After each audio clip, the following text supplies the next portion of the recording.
I timed that terribly this time. I wasn't even ready. I wasn't even ready. It was wonderful. Yeah, it was something. Hi, Logan. Hello, how are you, Liam? I'm doing well. Yeah, I'm glad to be here. It's been a week. I'm also glad. So there's some weeks where like my Monday's pretty slow and I'm able to, come home a little bit early, kind of decompress, make dinner or whatever. Today's not one of those Mondays, so I'm not gonna lie. I generally, kind of not joke about it, but I often say that this is kind of what I look forward to a lot of weeks, to have this moment of just like being able to relax and talk about the game that we love and just hang out with you. And man, I've needed it this week. Yeah. I mean, it's I don't know. I feel like every week it is a nice break, but yeah, it's good this week. This week flew by. For those paying attention to our socials, this was the biggest weekend of Erin's year professionally. She is a development director and fundraiser for a local nonprofit. And every year they have a ginormous gala which raises significant funds. And this year they broke records and raised $2.6 million for their organization. Ooh, that's fantastic. Yeah, it was very exciting. A very good weekend. But consequently, it's been busy for the last few weeks, and really excited it's past us. But that was that, and then the Super Bowl, was what we did this weekend. So I'm gonna be so honest with you. I forgot that it was Super Bowl Sunday. I had another card game tournament going on, and like check-in was at like 9 a.m. and I didn't finish the event till like 7 p.m. So that I get off, and RMB reminded me, like, we were hanging out in the Maelstrom server playing games, and then he reminded me, oh yeah, it's Super Bowl Sunday. I have to go to like my Super Bowl party, and I was like, oh yeah, that's a thing that people do. Yeah. Yeah. So very, very cool. Yeah. Over 2 million. It was a fantastic event. So thank you everybody for the congratulations. I will pass that along to Erin. And yeah, it was great. We're getting closer to Winterspell. Yeah, it's been awesome. I do want to shout out somebody here, Fairy Queen Tink. Before we get into the segment, a couple of the notes. Fairy Queen Tink here says she works Super Bowl Sunday, which is such a bummer. But I have to shout out Fairy Queen Tink here, Heather, because I believe she took down her first set champs recently, if I'm tracking correctly, and that's super exciting. She's been a longtime listener, subscriber on Twitch. And so, with people that you get to know in the community who like watch the show and hang out in the Discord server and all that, it's always exciting when you see them achieve something in the community. And second set champ, she said. So really cool to see her take it down. And thanks for sharing that with us. But yeah, really, really exciting. So that was fun. No, doing it with Ruby Amethyst, Old Faithful, reliable. Old reliable. I don't think I've ever mentioned Old Reliable before. You have, Trusty. You have. As I watched that movie recently. And other, I want to make sure I mention it right up front before we chit chat a bit more and then get into our first segment. But we are running a giveaway tonight. We've published that, I think, pretty extensively. And I know some of you are here for that. But the folks at the Glimmer Games, who were here last week to talk all about their event coming up, their CCQ, are doing a giveaway for a box of Winterspell. So I have not created the Google form yet. I will do that in the next couple minutes when I turn it over to somebody else to talk. And I will create that Google form. I'll send it out. We're going to run the giveaway the same way we did last week. The caveat is you have to be present to win at the end of the show. So we'll run the giveaway at the end. And, you can try to time it right and come back, or you can just hang out for the show. But I'm going to post that link here shortly. And we'll be sending out another box of Winterspell, courtesy of Glimmer Games. Yeah. So, ooh, big sneeze. Bless you. Hopefully I muted that in time. I tend to be really bad about that timing. But yeah, in general, man, there's a lot of stuff going on in Lorcana. I'm not gonna lie. Yeah. Like, I know we've been saying that, like, man, there's a lull in between DLCs and things like that. But I feel like a lot of just news has been going on. We had, now all the reveals are officially out for Winterspell. We know what every card in the set's going to be. We talked a little bit about that. last week. We've been testing a lot. I know I made the comment last week that I haven't seen the team, or a lot of people, honestly, as on fire to just play the game as they are now. But Winterspell seems to be getting a lot of people just revitalized and excited to explore the options of the game. Yeah. No, I agree with you. I feel like we saw kind of it's a different but a similar fervor around Whispers. There were a lot of new cards that came out that kind of pushed the power level, change things up. But even then, it was different because there were some decks that were rich that just got richer. There were kind of a few things that changed around in the order, but Blurple stayed good and Amethyst Steel stayed good. But with this set, it feels like things could be very different, and new archetypes kind of appearing, and some interesting new cards, and it feels like it's excited people in a way that I haven't seen for, I don't know, quite a few sets. It's just been fun to see. Yeah, I mean, like, I genuinely think that there's a lot that still hasn't been explored. I mean, we're trying a bunch of new things, and there's a lot that previously didn't have the tools that they needed that now do. And there's a lot of, I mean, boost. Like, I could talk about how boost by itself, I mean, it was kind of a fun one of like, oh, there's some decks who run, Cheshire Cat or the new Ursula, or there's like one location boost deck that was kind of going around for a little bit.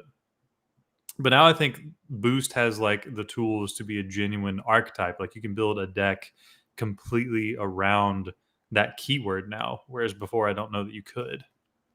Yeah, it is fun to see that, and I love to see that because you kind of wondered when Whispers came out if boost was like a gimmicky thing that we'd see a little bit of in this set and then it would kind of go away for a while, or if it was going to be part of like the fabric of the game. And it still could be that we're going to see like a chunk of it and then it'll disappear for a while, but it is really nice to see it get some more support and to have it be actually not just a small gimmicky thing, but something that's a part of the game, and perhaps the way that Sing Together has become, or that Shift and Floodborne characters are. So it's a lot of fun. Well, I mean, we kind of saw that. That's a really good point, actually. The first few songs we saw that were Sing Together, they were just really, really expensive uninkables that weren't necessarily better than what we already have. Like, Mob Song came out around the same time Be Prepared was in the format. So we just kind of looked at Mob Song and we're like, well, I mean, why would we ever play this card over, Let the Storm Rage On or Strength of a Raging Fire, or, I mean, just Be Prepared in general.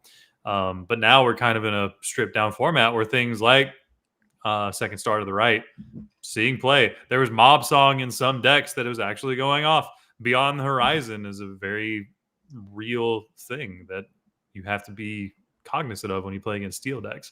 So I'm thinking boost kind of was in that same category where we saw it and it was just kind of like teasing it to us, like, okay, here's the general idea, but now we're starting to get cards that have really powerful effects that you can, for lack of a better way to put it, like cheat or boost even harder, to like put extra cards under those things to get those effects more and more.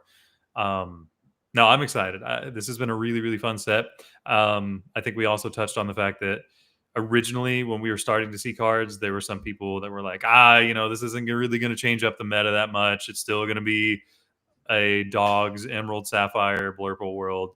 And while those decks are still very strong, now we're seeing a lot of ink like, it's a very, very wide field right now, like almost akin to Reign of Jafar, where you could realistically take almost any ink combination to an event, and if you get the right bracket, like, you can just top. Yeah.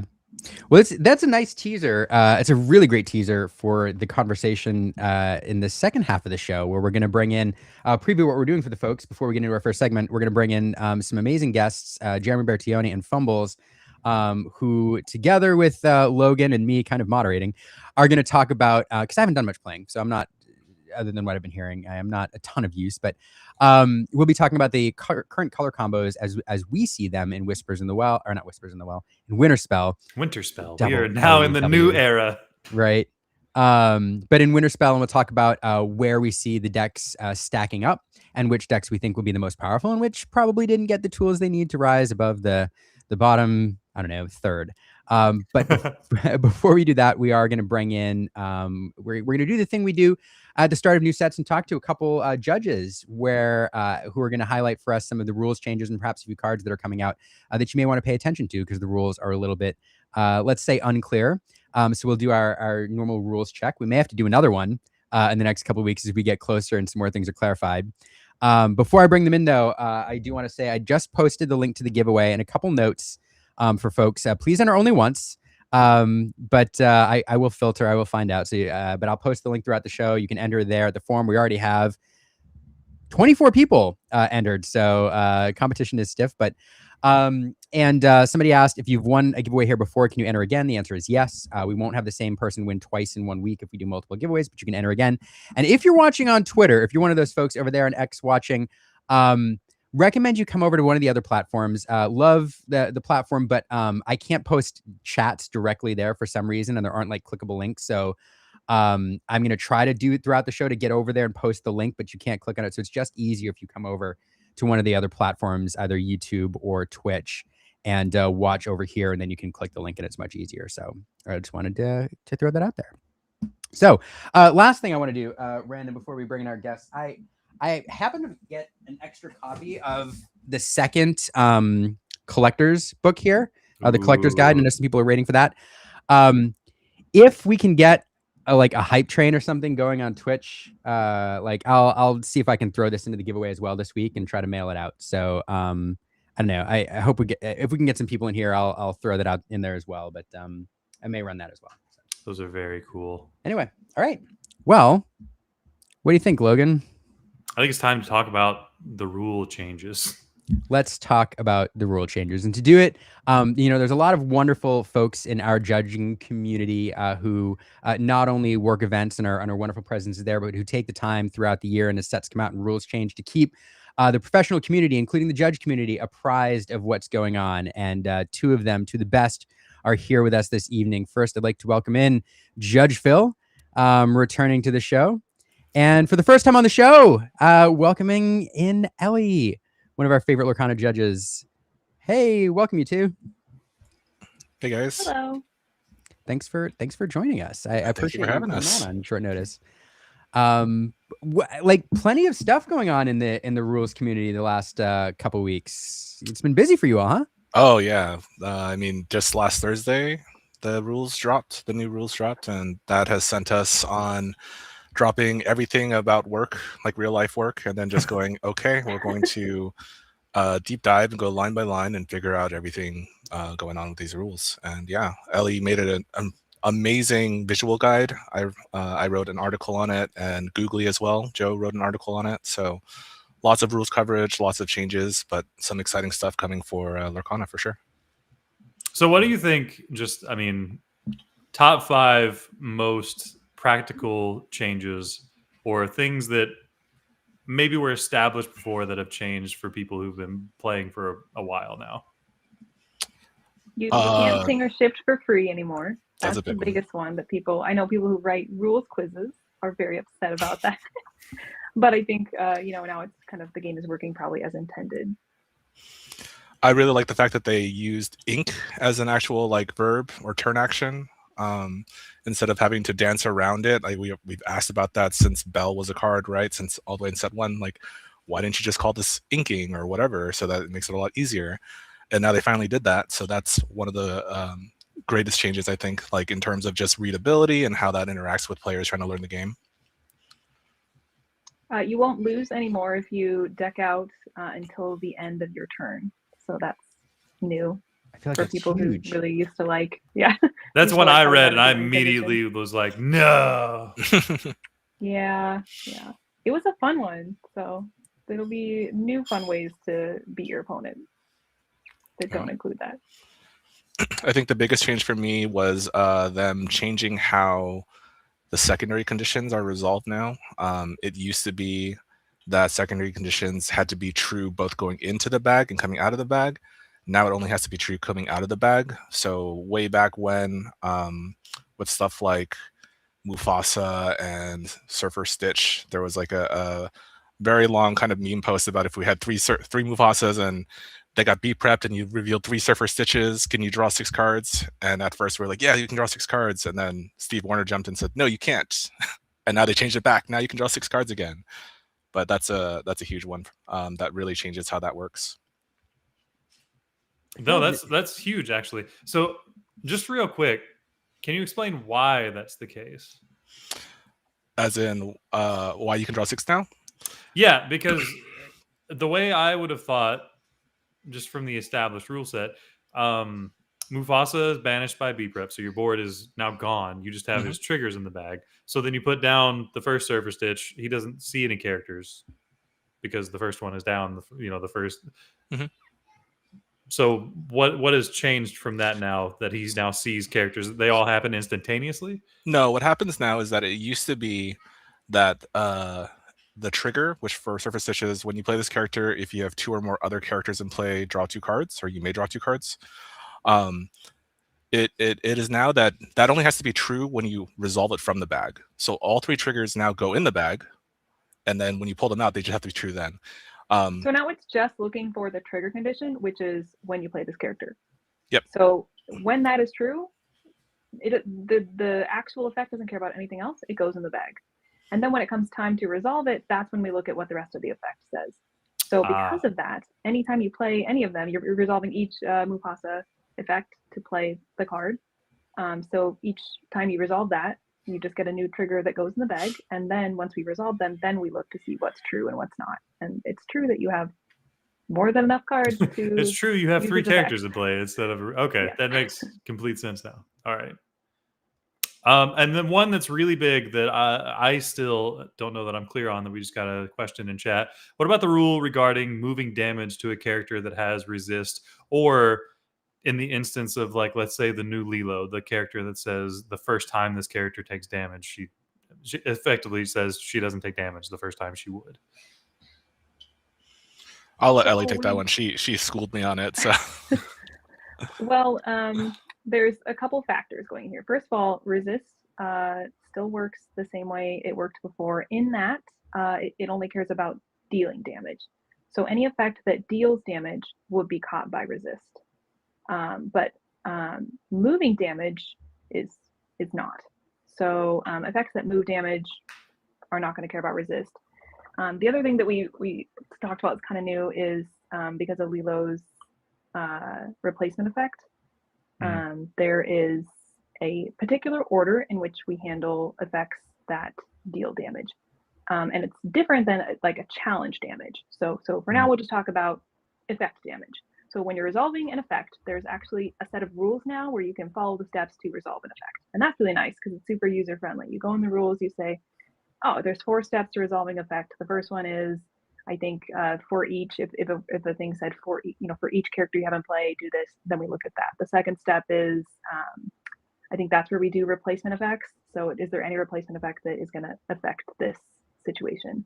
And then I think the third step is damage calculation. Calculating the damage. And the fourth step is following all the instructions. So because of that, if you were to, for example, give Lilo resist, and then, so now you're dealing with resist and you're dealing with her replacement effect. How do you deal with that? Well, we follow the steps that were given for resolving, an effect that deals damage, and we would handle the replacement effect before resist. That's different than a challenge where right now it says that there's not really a step for handling replacement effects. So when you deal damage in a challenge, you do the damage calculation. And then when you go to put the damage counters on your character, that's when we're like, oh, actually she doesn't take any damage. So we don't do it. So it's I think that's probably the most complicated change. Yeah. The rules.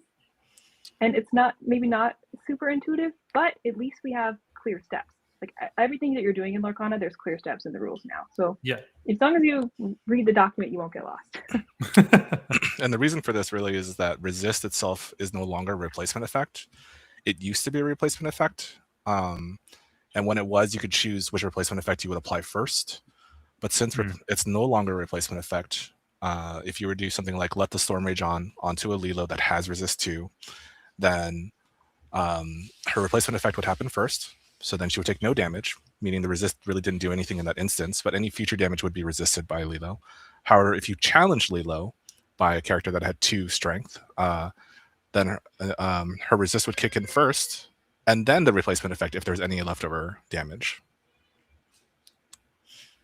Oh, okay, that makes immediate sense. Okay, like, no, okay, okay, absolutely understand. So let's just say, for instance, right, you give the new Lilo resist 2 for whatever reason, and you have a character with 2 attack, swing into her.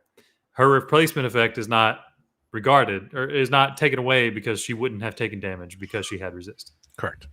So you would then have to actually do an instance of something that would give her damage before you could actually get over the resist to begin with.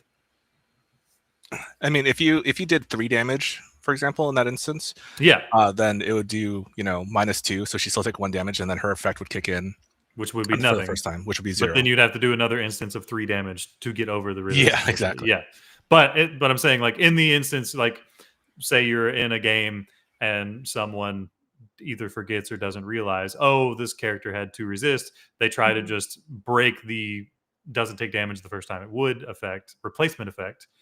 It doesn't, in fact, do that because you did not actually deal damage to her. Exactly. So you have to, okay. That so is not as that's not as complicated as I originally thought. Replacement effect, you would want to do effect damage before you do challenge damage. Yes. Okay. That makes that all of a sudden clears it up completely for me.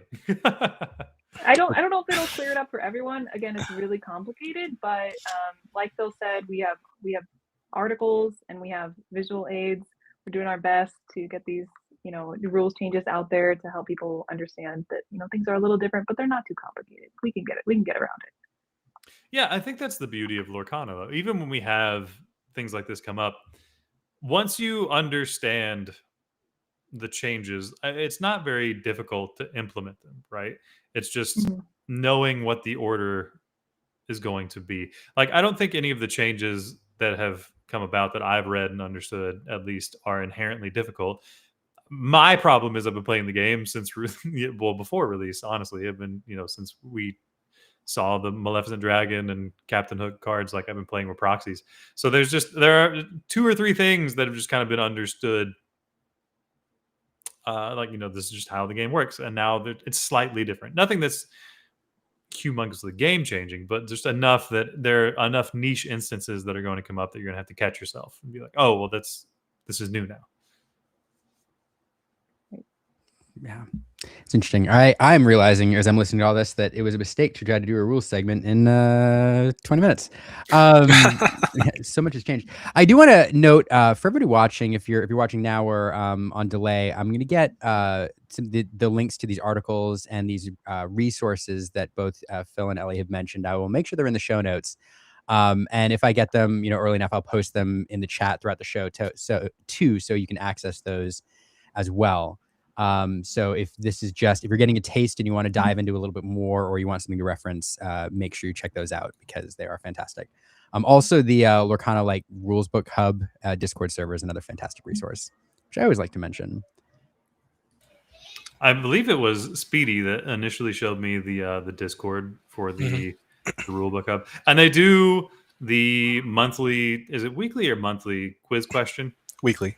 It's a weekly quiz question. And honestly, there are a lot of times where I have to sit there and think about it because you bring up a lot of card interactions that aren't necessarily meta, but they are important to know how they work. And I don't know, it's really engaging and fun for me to see if I just kind of intuitively know, or if I have to take a minute and sort through the cards and be like, wait, no, I'm not gonna lie, I've gotten a good amount of them incorrect, but it's good because if you care about the game and really want to understand how it works, those things help a lot.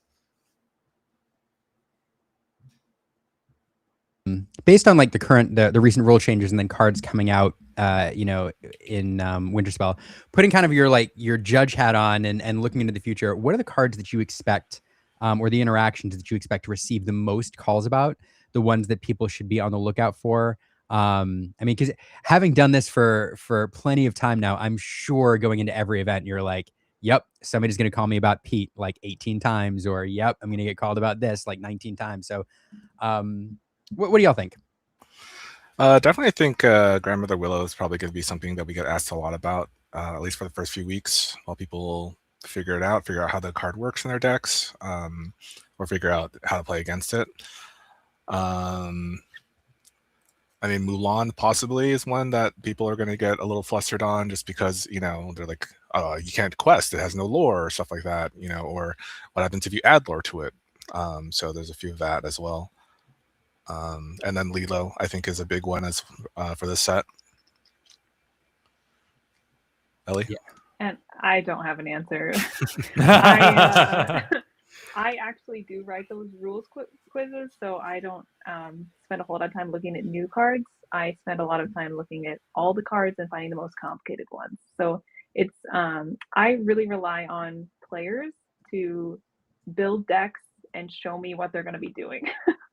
So that's why I love like the Illumineer Champions League. I spend a lot of time hanging out there, watching players, seeing what's popular, so that when I go to bigger events or local events, I know what's going to be happening, what questions are going to get asked. What would you say, just I don't know, and maybe this is just a fun question for you two individually. What would you say has been a pretty common theme in judging when you get judge calls? Does there tend to be like trends at, say, DLCs as opposed to smaller events for certain interactions or certain cards in general that might get more attention from your side of things than others? I mean, when Pete came out, we had lots of, I mean, I think that introduced a new element into the game, because it was an effect that your card is making, but your opponent is responsible for adhering to. And that was kind of a new thing. Usually you are the one responding to your own effects. So I don't know if there's other things like that. I think Donald Duck Perfect Gentleman was also kind of like that, in that cards that involve both players is kind of not, I don't know, it's a little more unique. So yeah, cards like that. I know there's more coming out that are like that are always making our jobs more interesting. I think the one interesting thing for me as a judge, not just cards, is when people call me at a local event. You know, me being able to interface with, like, let's say 40 people in a room directly, they're much more apt to call me for any small thing, right? Versus at a DLC, sometimes we have like the newer players that come into DLCs, and they think calling a judge is like they're going to get in trouble, and they're scared about it. So they like legit refuse to call it, or they get really nervous around us. And I'm just like, hey guys, you know, we're here to help. We are lore guides, right? That's what our job is. We're here to make sure this game is flowing correctly and fairly for everybody. But yeah, it's one of the stigmas that I feel is a big difference between like a local scene versus DLCs or larger events. So, like, just to touch on that for sure, and I would love to hear you guys from your perspective speak on this. In all of my student sessions, and even just talking with newer friends that I meet at DLCs, I try to make everybody aware of you. It is your right to call a judge if you feel something is amiss in the game. It doesn't have to mean you think something malicious is happening. If there's something that is a misstep that you feel needs to be clear, it is absolutely your right to use that resource that we all have access to, which are judges. It's not something that you have to be nervous or something that you should feel self-conscious about. It is a tool and something you need to utilize. Is there something that you would like to, just like as a PSA, or something that you could, if you could address every newer player, or even someone who's, you know, kind of in that process of like, oh, well, I'd be too shy to call a judge. Is there something that you would say to those people individually? One of the things I like to say, and I don't know how inappropriate, it's not inappropriate, but like I love to say this at events that I judge at, is that, hey guys, you are paying to play here, right? You're paying for this event. It's your money that you're coming to use, right? I am being paid to be here. So if you're not utilizing me as a service, like in all of those, things, is just even as calling for me for a bathroom break, right? If you're not utilizing me as a service, you're not utilizing all the money that you spent to be at this event. And that's what I tell people. That usually breaks the ice a lot with them. They're like, oh yeah, like, why wouldn't I call for him? He's here, he's being paid to be here. He's here to help us. Like, yes, please call for me. Like, and from Ellie, is there something that something you would say to address newer players or someone who might just be nervous about calling judges in general? Yeah.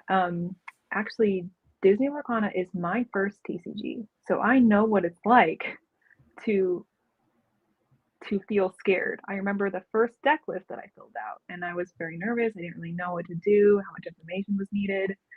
And I think there's a lot of lore guides like me who really saw a need, because we understand what it's like to be a new player and not know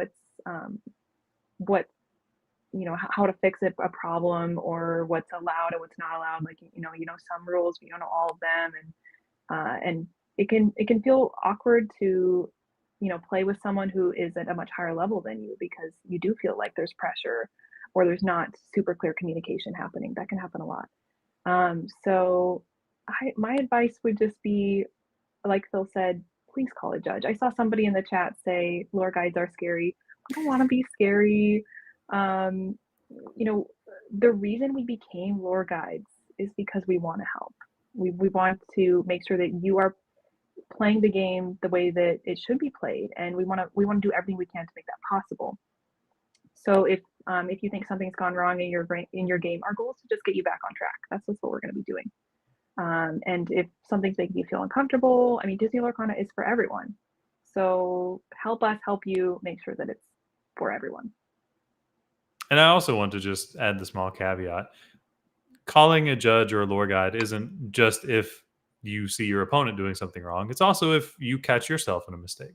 Like, I've done it myself. I've started a game and I've drawn 8 cards instead of 7. And I immediately put down my hand, called a judge, like, explain to my opponent, like, hey, I messed up.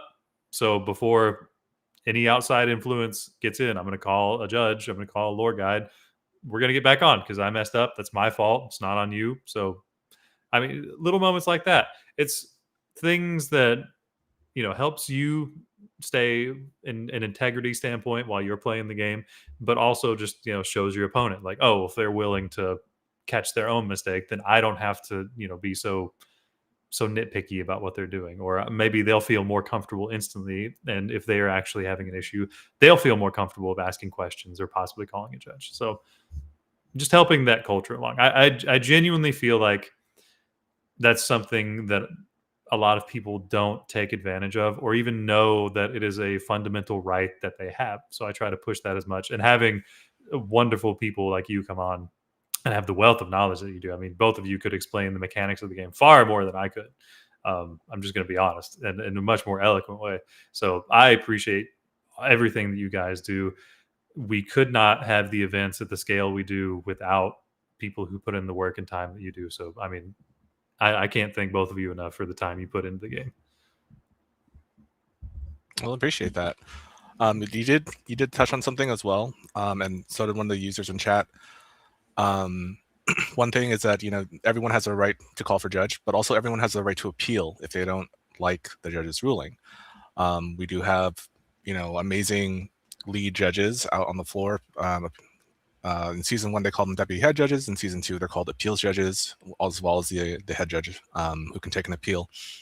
And they will help, ensure everything is as correct as possible. The reason why they're hired to be in those positions is because they fully understand, maybe not just Lorcana mechanics, but TCGs in general, and have a wealth of knowledge in those fields to be able to break down a call, get to the root of the issue, and then resolve that where maybe they uphold the judge's initial ruling, or figure out what something might be different, and then rule differently.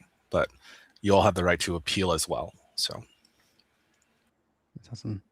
Well, I appreciate all this. Like, I say this every time, but we could talk to you all night, especially with the rules updates and the new set coming out. But really appreciate you stopping by, and we may have to do this again with one or both of you as the set comes out and we start to see some of these interactions, and you will start to see more questions about how some of these cards work, these meta decks present themselves. So I hope you'll come back if I don't know, we feel there's a need.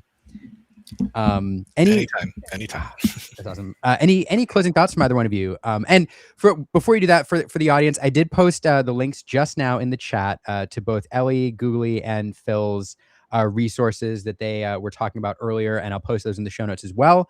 And also earlier, I did post the link to the Rulebook Hub where you can stay in touch with these judges and participate in the lore quizzes and all of that. So all of those resources will be available for you in the show notes and in the chat. So definitely take advantage of those. Any closing thoughts from either one of you, both of you, as we get closer to Winterspell? One thing that we're putting together over at the Lorcana Rulebook Hub is a lore guide conference. So it's really meant for kind of embracing the lore guide community, trying to bring everybody up, get them on the same page, because we always get a lot of questions about people who want to become lore guides, who want to judge their local scene, how they get into it. So we're going to create a free virtual conference. Anyone can join at that time. And it's going to be like a 4 or 5 hour conference where we're just literally going through topics, questions, and how to get into the scene, how to take judge calls, how to set up a community, all that kind of stuff. So if anyone's interested in that, please come by the Rulebook Hub. That's where we have it. And yeah, I mean, like, that's where we all hang out, really. As all the judges from season 1 through all the way now who are continuing in the game, that's where we all really hang out and just talk to people, provide feedback, and just chat, really. So come hang out. Yeah, I will just second what Phil said. I was going to say, come join us on Lorcana Rulebook Hub. We do post quizzes every Saturday. And, if you, I think I already said this, but this is my first TCG. If you are interested in becoming a lore guide or just learning more about the game so that you can become more comfortable, please come join us on there. It is a community, and we help each other out. And we mentor each other. Phil's my mentor. I met him through DLCs and the Lorcana Rulebook Hub. So definitely please come join us and ask more questions. We always love more questions. They love finding little niche interactions. They do. They thrive on questions. It's funny. Appreciate both of you, and definitely everybody take advantage of these resources. I know there's a lot of folks who had quite like specific questions about rules in the chat. I'd love to get to them all and to answer them all. But they would keep coming. We'd be here all night. So go to the Discord, ask your questions there. You'll get an answer very quick. And let us know in the chat if you have questions or specific segments you want Ellie and Phil to come back for. And but both of you, thank you for joining us. It was super fun. And it's always a pleasure to talk with both of you, whether it's online or in person. So thanks again. Thanks for having us. Thank you. I'm Logan. I'm still really bad at goodbye portion. I think this one was significantly better. You actually let them both say goodbye in full this time. I know. Really, really bad. What's it doing? Hey, look at us taking up the whole top half of the screen. screen. I don't know what it's doing now. It's being weird. I'm gonna have to get remove. Weird restream being odd. There it is. Super fun. Anyway, that was really, really great. You definitely take advantage of those resources, folks. It's great. I really appreciate, like, our judge community is such a it's such a valuable part and a vibrant part of the Lorcana space. And what I love about it is, all these folks are yes, they get paid for certain events, but all of the work that they do in between events to create guides and resources and run the rulebook hub and do quizzes and all of that's like, it's what they do during their own free time. And as much as we spend the time playing the game for the love of it, I mean, they really try to understand the game in a way that in any niche situation, if something comes up, they'll have an answer. So, I mean, I can't say it enough. If you are at an event, like, use the resource that is your judge. If you have general questions and you don't feel confident that you're going to get the correct answer in your play group or even at your local game store, join their Discord and ask the question, because there's such a wealth of knowledge that somebody will get you as correct an answer as they can find. Yeah. And even if the answer is we don't know yet, it's unclear, like that's still an answer. And some people may not, some local play testers or some local judges may not be as up to date as, these fine people are, honestly. So utilize that resource, go to that Discord, join it, be a part of it. It's a fantastic community regardless, but also it's just, man, the amount of times I've gone in there, and like I said, they post the quizzes every week.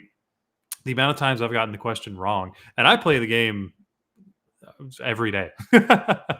So some of it is very, very niche card interactions, and you have to understand sequencing a lot to get it right. So even if you just join for the weekly quiz, it's more than enough. Yeah, no, completely agree.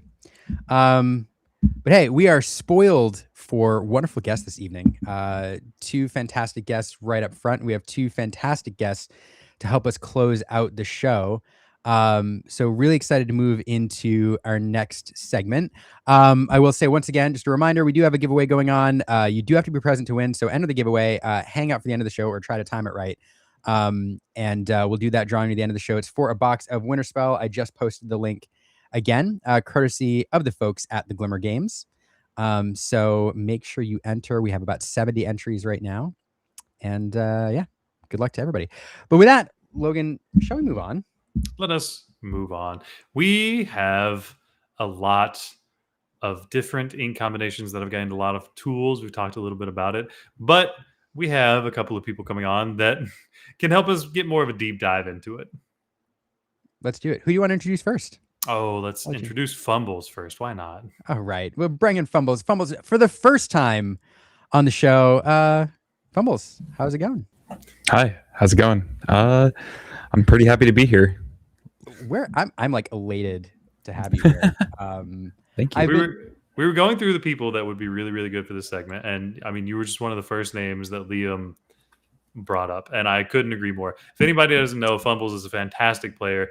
Probably puts more time into testing than any one person I know.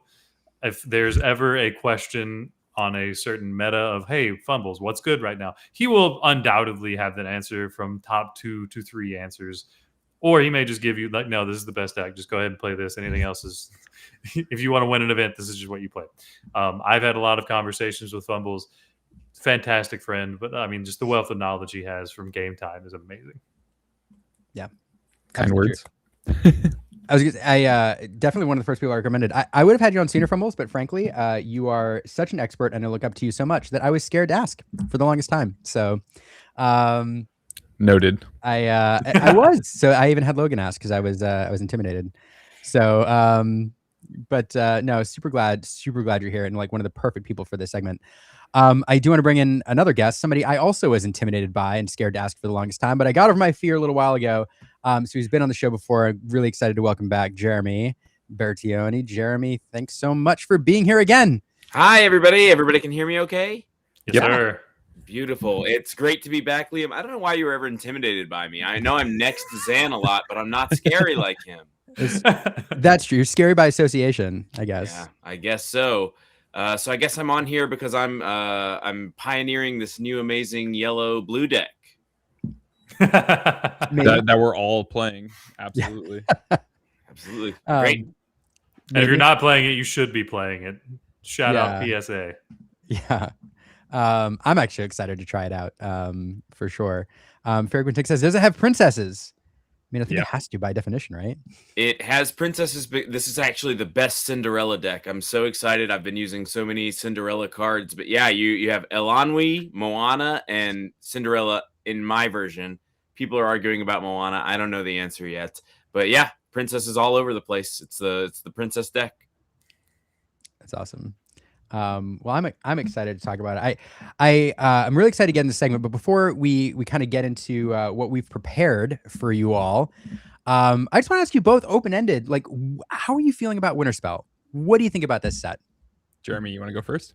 I think yes. I think thank you, Fumbles. So kind. I think the cool thing about Winterspell is it's sort of for the first time in a really, really long time said that there can be new players in the metagame, right? I've been playing blue yellow. People have been playing red and yellow together. So the cool thing about Winterspell to me is that it's unlocked new deck combinations where I feel like we've sort of been in a mix of yellow, green, purple, steel, blurple for the past like 3 or 4 sets. Because of that, I'm pretty jazzed for Winterspell. That's what I would say. Every color, I think, got some kind of upgrade. In some way, every deck has playable features added to it. And I think the best part right now is that I've just played like every single color combination and had a blast doing so. So no, I can mirror what you guys are saying. There's a lot in testing that we've done, like in the Maelstrom camp, of ink combinations from the last 2 sets that would not have been touched or even thought about or talked about are now, I mean, potentially viable, or maybe even more than viable. I think I said at the beginning of the show, it's almost feeling Reign of Jafar-esque, where you could potentially take almost any ink combination to an event, and if you get the right bracket, you'll top with it. Yeah. It's the most fun I've had in quite some time with the game, for sure. And Zenulist, more to that point, the hope isn't just that you get the right bracket, because that's like not a fun game, right? But the glimmer of hope that we have is that we can like build the deck as deck builders that like nobody's ready for, you know, that can sort of cut through all the noise and rise to that S tier. Right now it's sort of I use a lot of metaphors, but like, you know, it's open season, you know, there is a best deck, even the deck that I've been playing, right? I talk a lot about yellow blue the past few days. It's like all I've been talking about, and I'm still in the like rough draft section of it. You know, it's a deck builder's game right now, for sure. Right. It's a deck builder's game right now. Exactly. That's what I've loved about being, I've not got, because of Aaron's event and a bunch of other stuff and making content, I haven't gotten to play much or deck build myself. But I've really enjoyed spectating and watching the various parts of the community just tinkering and playing and seeing different decks getting highlighted. And it is interesting. And one of the reasons I'm really excited about this next segment is because there is consensus around a few decks in terms of where they fit, either at the top or the bottom. But the middle tends to be pretty muddy. And there are some people, some very good players who are advocating for certain decks and color combos that other people are not so hot on. And so it's really, really fun to see this variety of opinions we have out there in the competitive community right now. Anyway, I guess I'll leave that there. Let's move on to the slides. This is gonna be fun. So what we've done, chat and community, what we've done is I've done a couple things. One, I asked Logan, Jeremy, and Fumbles to rank every ink pair in the Winterspell meta from 1 to 15. And so we're going to go through and take a look at how everybody ranked these colors and see where there's consensus and where perhaps one of these gentlemen sees things differently. And then just for fun, I also did a community poll and I got a significant number of responses. I'm also pretty sure there were either some people trolling or some people who didn't realize that it was 1 is the best and 15 is the worst, because there's a couple folks who are out there who are agents of chaos. But so we're going to see how your opinions, you three, compare to the community's opinion. Based on the community poll that I did. So I'm really excited. I didn't know about that second part. That's cool. Yeah. This is cool. Yeah, it's kind of fun. So we're going to see how it shakes out. And let's just get going. What I've done here is I've grouped, so 1 through, or 15, well, I'll just put the slide up. So 15 through 11, like the bottom 5, I've put on one slide. Then I've put the next 5, and then 1 through 5 I have on their each individual slide. So we'll look at 1 through 5 individually, but this is the bottom of the barrel for all of you, 15 through 11. I see some consistencies. I see, the Christmas deck there on the bottom. I see Ruby Steel is getting not much love. Green Steel at the bottom. There's a couple differences here. Who wants to start and talk about what they see here? I say we do it like we did last week. We'll start from right to left and then go in opposite order. So All right. Fumbles. Let's start with Fumbles. Awesome. Yeah, I mean, Ruby Steel, Ruby Emerald are pretty much the same boat of we need more card draw, but we also need more payoff for the effects that they have. So like Ruby Emerald has a lot of move damage. You could do a lot of cool things with Robin Hood, Sharpshooter, and even Ruby Steel has a lot of cool tools. They got a lot of good upgrades last set, but it's just nothing has ever pushed it further, into the playable territory. So it needs like a really big like overhaul almost. And then Jeremy, thoughts? You want to come up on that? So I think that, yeah, it's pretty clear based on 15 and 14 what color combinations need help.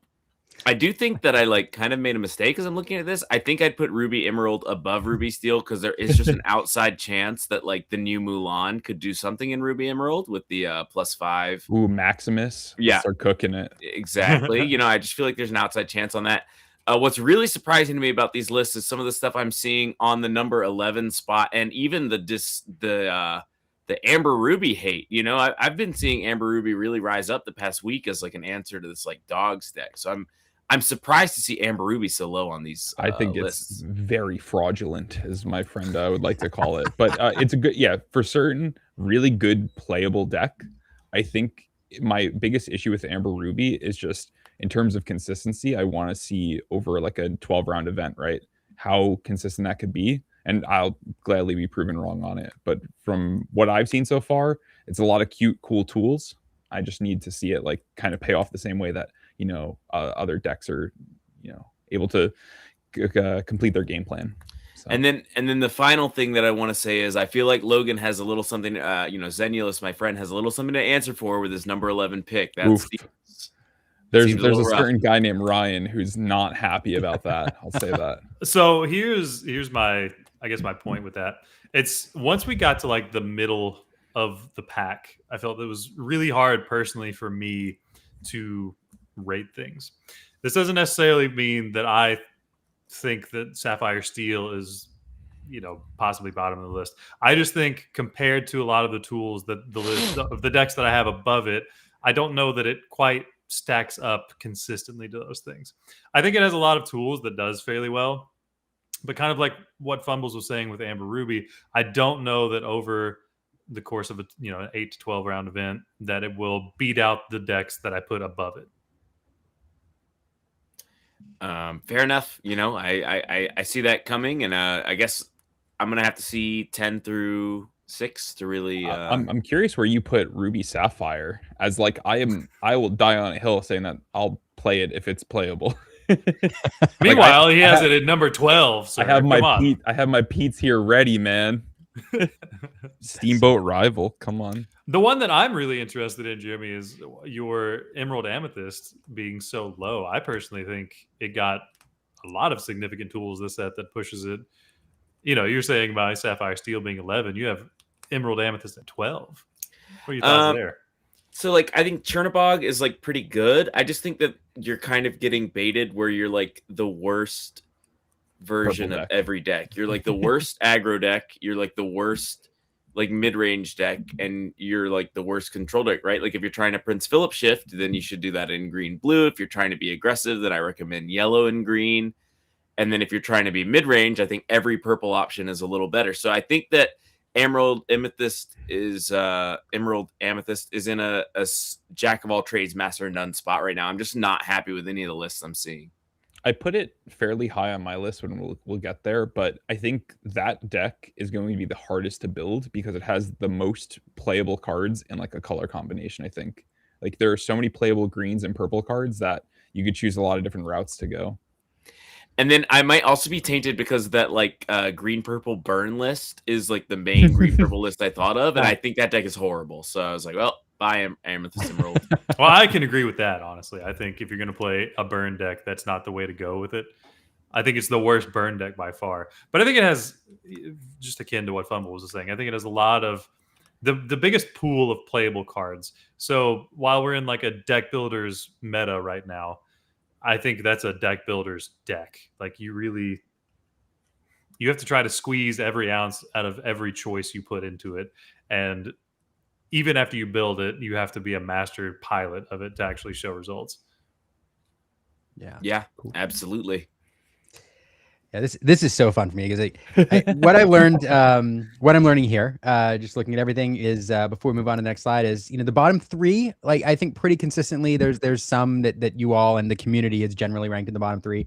Little discussion about Ruby Amber, but overall, The bottom is kind of clear with a couple interesting outliers. I will move on to the next slide because we'll see some more context here. Let's do this 10 through 6 here. And here's where it gets interesting. I will say this. I got to see the community's rankings, like all of their individual like lines. And we had some 40 odd, 45 odd people put stuff in there. And like the same as both of you, like the bottom tends to be pretty consistent in like the 4 or 5 decks that we see down there. The top tends to be pretty consistent. The middle is muddy. It's really muddy. And I think that's probably true in every meta. But here's where we're seeing, I don't know. What do you like, Logan? I guess we start with you on this time, right? Because we boomerang back. Sure, yeah. So again, like when we got to the middle of the pack, I felt it was really hard to number these. I would feel that my 10 through 6 are almost about the same power level. I could even argue or see the argument that Sapphire Steel belongs in this category. I think all of these decks are incredibly playable, got a lot of good tools this set, and are just on the cusp of being what we would consider S tier. Maybe it's just a deck builder's difference. I don't know that they're lacking any tools to be an S tier, but we haven't quite solved the puzzle, for lack of a better way to put it. So like we can just go through them. Ruby Sapphire, I think right now is in the most playable spot it's been in 2 sets. We got the new draw engine with marching off the battle. We got Grab Your Bow, which is just the removal we've been looking for, something that's a song that you can take out multiple characters with. So you can do the 2-for-1 Ruby strategy that you're going for, and you can go bigger. You can start to play things like the new Pete that is insane, that I think is just a Sapphire staple now, into the 7-cost Ruby Pete. That, I mean, it's just an activator for that. That it's a card we've had for a minute that we just didn't really have a good synergy with, and now we have a very powerful card that pairs well with it. I think that just unlocks that deck just exponentially, along with the pseudo draw card of the item that's the loot. Big Kristoff's loot believer. Yeah, big Kristoff's loot believer. But then we get into Emerald Amethyst, Ruby Amethyst.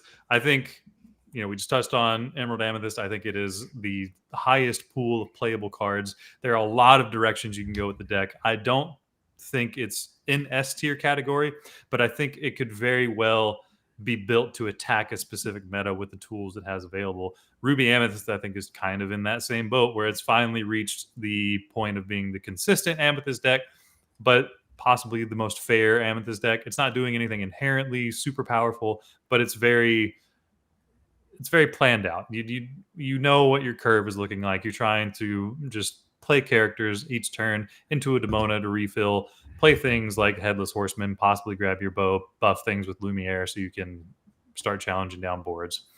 Emerald Sapphire, I think, is still a very strong deck. I think they didn't get a lot to boost what it was, but it's still as powerful as it was last set.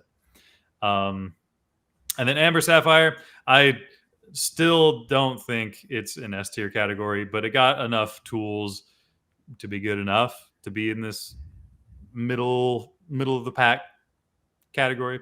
I don't know that I would sleeve it and take it to an event, but I think it definitely has some of the most swing turns that you can do at anything in the game right now.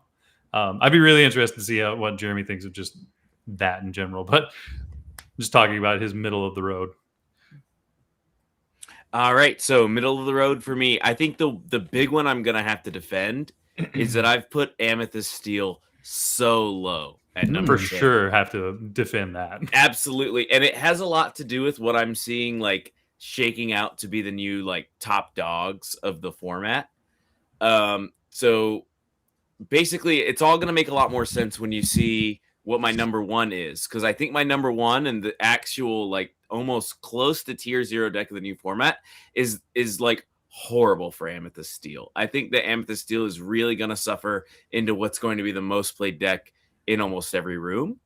And I also think that other decks got so much stronger that being the sort of middle of the road like deck is a lot harder now. So I think that if you're playing like a green, yellow, go wide deck with Stitch, you can suddenly get a little bit bigger than Purple Steel, where that was never really an option before. So if Amethyst Steel is losing points into the aggro decks, and its worst matchup got so much bigger, and there's like all these new control decks that are like also not the best for it, I think Amethyst Steel stock falls and falls and falls. Other than that, I think I'm kind of in step with the rest of you guys. I think I'm not that big of an Amber Amethyst believer.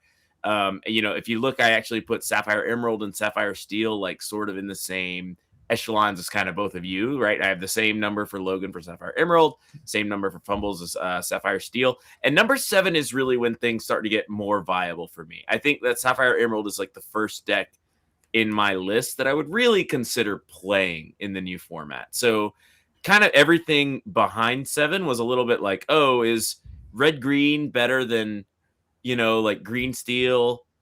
That's not really my job to figure out. My job is sort of figure out the top end of the echelon. So I think just the big statement that I'm making here is that I think that Amethyst Steel, if you show up to a Winterspell tournament with the same strategy you had in the last 2 sets with Amethyst Steel, I think you're going to get rolled over. And I'm fine being wrong. We'll pass it over to Fumbles, see what he thinks about it.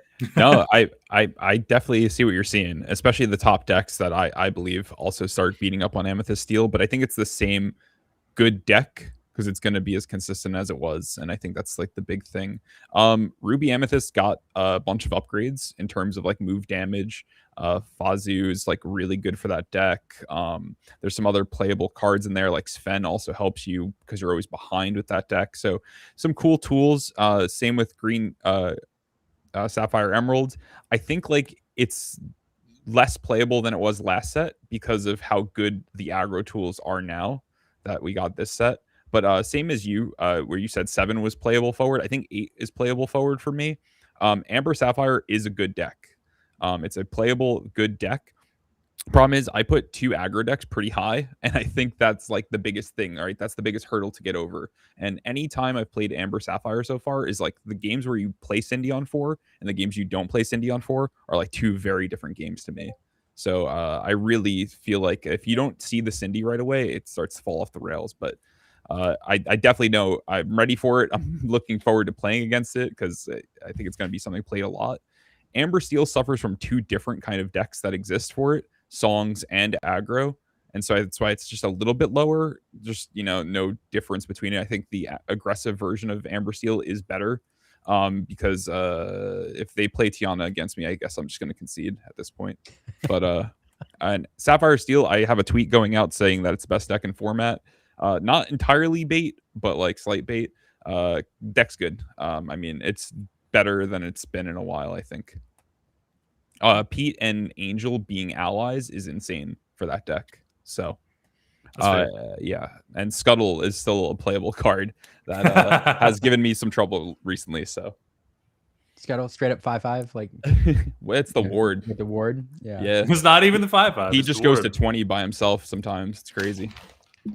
It's wild. We have answers for 5/5s in the meta. It's very hard. It's pretty common to just take out a 5/5 right now. Hey, listen, if you're trading, if somebody trades their Sven into my Scuttle, I guess, you know, so be it. And by Sven, I mean the 2/3 rush with a bunch of different other characteristics on it. It's fun. This, I'm not gonna lie, this is probably one of my most favorite segments we've ever done. It's really fun hearing the three of you interact and talk about how you view these like in context, and then and yeah, what's always interesting when you rank these decks is of course like where certain decks rank is not just based on gross power level, but where the top tier decks are, because just bad matchups can shove things all the way down. Like Jeremy Amethyst Steel being down at 10 is fascinating, but when you hear the logic and we see the rest of the list, I think that's, you know, it's clear why. But yeah, ton of fun. And again, if anybody has any questions in the chat as we're going along, feel free to ask. Anything else on this section before we kind of move along? I think this section for all of us really muddy, right? I mean, not only kind of feel muddy, but it was really influenced by what our top 5 were. I think all of us consistently feel this way about 10 through 6 because of what 1 through 5 are. Oh, one last thing, just because I know Colors Law is watching. I want to play Amber Sapphire just to play Black Cauldron. that might be like my biggest takeaway from that. Black Cauldron, good. I like that card. Yeah. That card is very good. I was actually talking to JDZ Quest when it got previewed, and I was like, this is an extremely good card in a color that's like not really built to play around it. Like this card is gonna see play. And he was like, really? And I was like, trust, dude, like this card can bring your whole discard pile back. It's crazy. Get them now. They're not playing. Get them now. Well, you can if you don't have them. Well, you only need one or two, so Yeah. Then the enchanted. Then the enchanted. It's really cool. All right, so we'll move on to the top 5, and here I'm going to look at them one at a time, and it's a little unfair to do it that way because you all are going to have very similar decks, like within 1 or 2 of each other. So you're going to be forced to like, comment on each other's. But it is more fun when we get to see the top 3 in order, because I do think, in any meta, looking at the top like 4 or 5, like the order generally matters. So, yeah, let's move on. Let's take a look at number 5. Ooh, let's start with fumbles. This to me is like the biggest lurker of the set. I think, like Logan mentioned earlier, I think this deck is very playable. I think there's a lot of cool different tools, but I think the biggest thing is that when you look at an Amber or Amethyst Emerald deck, it's going to be very hard to know what their 60 is. And I think there's a lot of surprise factor in that. And if you go into an event, say, release weekend or week 2, you're going to catch a lot of people off guard, I think. So maybe come, DLC Ghent, it might be a little bit more known, less powerful, but early events might be a sleeper pick. And then Jeremy, you and I seem to have the same thought process here. So Amber Steel right now is an aggressive deck that can really put the hurt on some of the top decks in the format, but it also has a lot of game into the other aggressive decks you'd face. So right, if you're playing Amber Steel, I feel like you're favored or you're having a good time against something like green yellow. And so to me, that it's what kind of earned its like top 5 spot.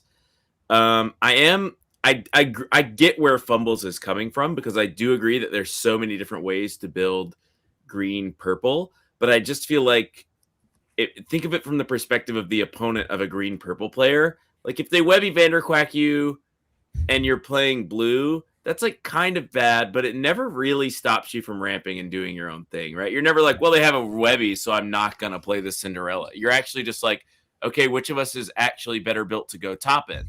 So like it's not that scary if they Webby. They're also not the best at Prince Philip. Like my thought is, unless that new Chernobog like really, really, really pushes it over the edge, I'm just not worried about anything that the Emerald Amethyst card like deck is going to do. Even if I can admit that I don't know what the next card they're going to play is. Like, sure, I agree that I don't like know what's up, but like, do I care? Right? If I'm playing dogs, does it change what I have to do? It doesn't not change really. your game plan, right? Right. It's a deck that doesn't really alter what you're doing.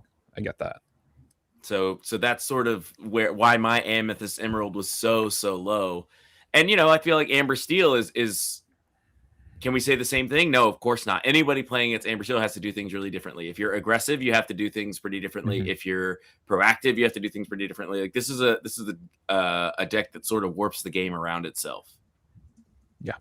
No, I absolutely agree with Jeremy as far as the Amber Steel sentiment goes. I think this is a deck that changes your game plan as they are playing out their curve. And there's a couple of different ways to build it. Having tested with Kurt Spice and Sky, they both have different takes on the deck right now. And each one does something better than the other one. But oddly enough, both of the decks that they have played tends to have a really good game in the Blurple, which I don't know was the case for the last couple of sets where, Amber Steel, sure, like the aggro version was hard to get over, but you always had a game plan. Like you just play out your Rafikis and you could get over it. Now they have the tools to just stop it. Like Angel is a whole problem. She's a very, very good card that I didn't put as much respect on that she deserves. She's like an infomercial. She's like, I heard you like fire the cannons, but what if we made your whole deck fire the cannons? So but they're free. They're free and on play. I think the thing that makes Angel really good is that when you play her, you could use effect right away. And I think that's like the difference maker, right? So So I think with the tools it got, I think it's easily going to be all over the meta. Like it was an early Fable when the 2 decks were Amber Steel and Blurple, and you had to more or less choose which one you were targeting. I think now you can build Amber Steel to look at the top end and be like, all right, what are we going to target? And you can make a game plan to get there. Plus, if you want to, you can play Rapunzel in the new Lilo that's Steel and really put those lore guides to the test, you know? Like, That's true. I think our job is to make the judges more confused with our deck choices. So fair. I love this interplay we have going on between these segments. We need next time we'll have to bring them back at the end. All right, this is really fun. The last thing, my last observation before we move on to the next one is it is fun again to listen to how you talk about this, because it occurs to me that when people are making these lists, you could be talking about like community consensus, like broadly which decks will the community embrace and be able to pilot and play, or which ones are like these sleepers which certain competitive players are going to like embrace and just crack the meta wide open initially. So there's like different lenses through which to view a list like this. Well, and another thing too, this is like before even major events come out, right? True. Before like these events come out, like this whole entire 15 decks might change just because, you know, Amber Ruby is like the #1 deck. So then people would, you know, pick a different deck to beat it, sort of thing. So changes quite a lot. That's very, very, very true. That's why it's fun doing this like right now. Like it'd be fun to do this again, to like have you both back like a month from now, after we've had some events, to like revisit and see where things have changed. See where your list falls. Yeah. All right. We have again, we have some concurrence and some discord here. And I remember seeing Amber Ruby at the bottom of some other lists. So I forget where we're starting this time, Logan, but I'll start on this one. So Amber Amethyst, I think, again, it just got some tools and has remained one of the decks that has really solid removal options. It's very Amethyst heavy meta right now at the moment. Again, it's still the early days, so that just happens to be the case. Horseman Strikes Back happens to be a very, very good card. But also, when Sapphire has new cards like Pete, that's just the draw engine, and you just have a natural, we get rid of that in World's Greatest Criminal Mind. Amber Amethyst just kind of continues to be up there. You're a Blurple, you're essentially, in effect, a Blurple deck that has hard removal that doesn't do something for your opponent, but just actively takes care of the threat. I think it's still in a very good spot. I think it's well positioned. I think cards like Grandmother Willow helps this out a lot, giving it 8 instances of ramp instead of just the 4 what we had in Lantern, which just helps its game plan even farther. I think it's still good. And then, so for mine is, do you guys think it's crazy if I say that, like, I feel like we all kind of have the same answer for #4, which is like an Amber deck that's Amber like, X. Amber X that's like good again. Because I'm also thinking Horseman Strikes, Criminal Mind. I just like Ruben, you know, and the like combos with that. I think that like in this format, it's important to sort of go over the top of what somebody's doing, or and like have that explosive potential. And I think the card Ruben combined with some of the Ruby cards like Grab Your Bow and like maybe the Horseman, sort of kind of gets me to the same spot where I'm like looking. I like think that we have a really similar choice for #4. Do you find that Amber Ruby has any game into Sapphire Amber? Sapphire Amber. So blue yellow. Okay, so really bad news is that I don't think Amber Ruby can beat Sapphire Amber ever. So, you know, I wonder what your higher up choices might be. But Amber Ruby beats up dogs and like aggro decks, and so it's going to have a place there. The issue, like, you know, your Sarabis or, you know, any other cute cards that might be in the Amber Ruby slot might fall short in like the bigger matchups, like your blue purples and your blue yellows and, you know, things like that. But yeah, for sure, Ruben has done crazy things against me. I've seen somebody play the Shift Mulan for free because they had a sword of Shan Yu and would ready the Reuben and heal, and then I saw a Bambi draw like 20 cards off of like boost and like ready the Bambi, and then like there's a lot of weird things in this deck combo, so it's going to be for sure interesting and something you will see at events. Absolutely, and I'm, for the record, not playing Sarabi in my Amber Ruby decks. That's the right choice, I think. And Amber Amethyst for me is like my most played deck right now. I've played a lot of games so far this set. You know, I have my morning paper games every morning with Harlan Sweet, just grinding out some games against his aggro style that he loves to beat me up with. But this deck I think has game into every single deck, and it's like if there was an event tomorrow, I'm bringing it.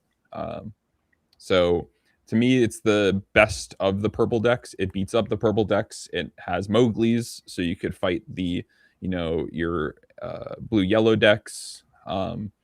It's just my favorite color combination to play right now. And it has more ramp cards, because, I mean, I've been holding my foil T-Pose all night, but I look forward to getting my non-foil Willows and just enjoying my ramp cards. But yeah, Willow's a really cool card, especially with the rules changes, just trying to get used to how Demona and Willow works, because you can't really select to play a 1-drop if you had like 2 Willows down. You have to play the Demona first, and then, because that would reduce the cost of the Demona, and then you could play your 1-drop. So getting used to sequencing in this deck is going to be a little bit interesting, but it's been a lot of fun. So it's one that I really want to play. Again, I haven't gotten to play much with the new meta, but it's one that I'm eyeballing because it just looks fun.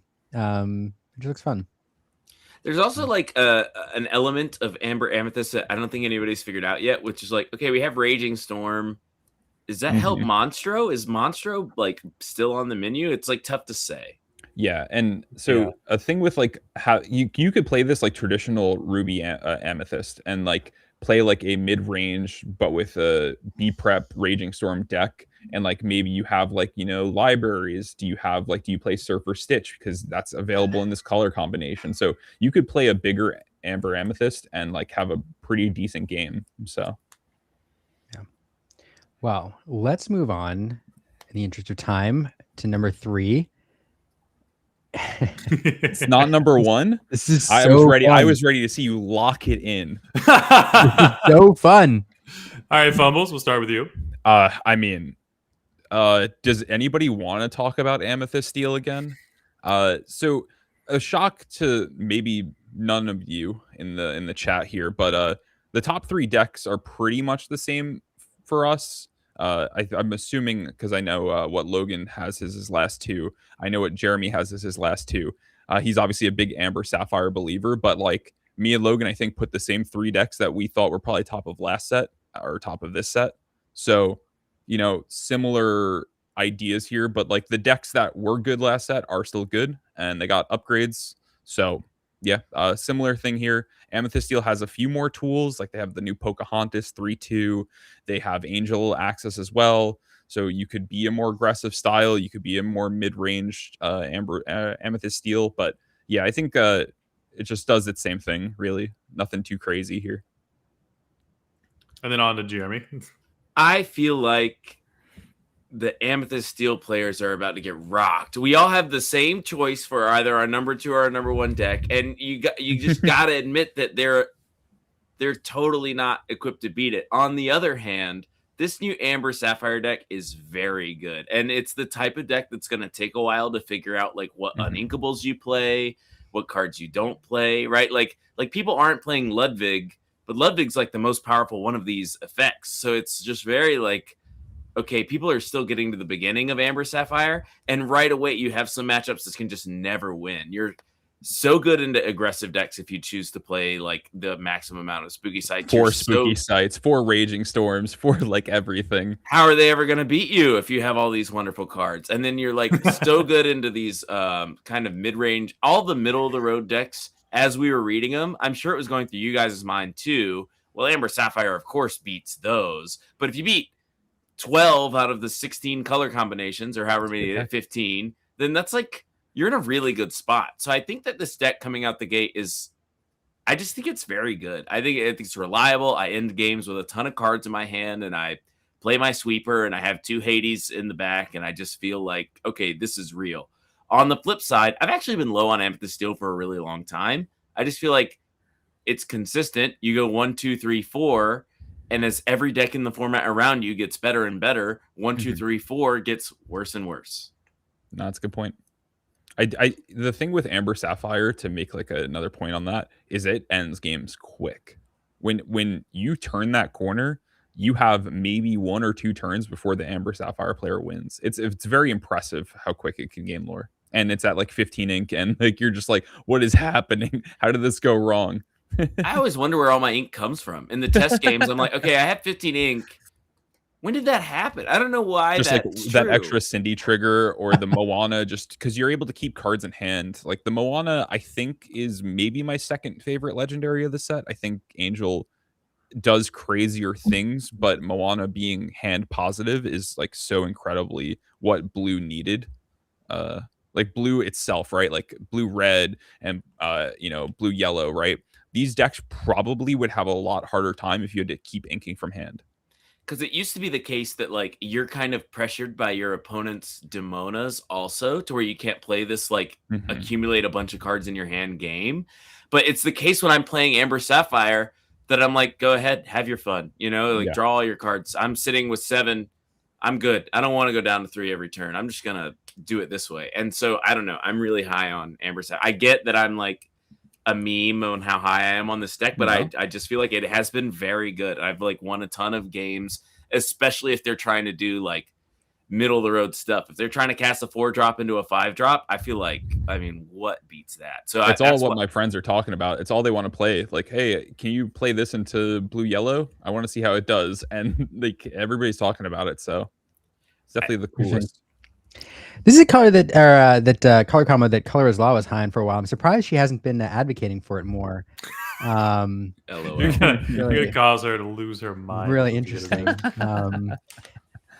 Anyway, as she just DM'd me a list to please play.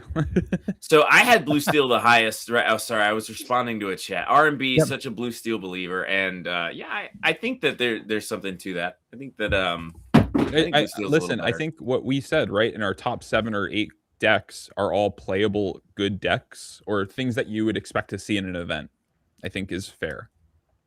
So, all right, let's see if we're unanimous for number 2. I don't think so. I'm on super copium for my number 1.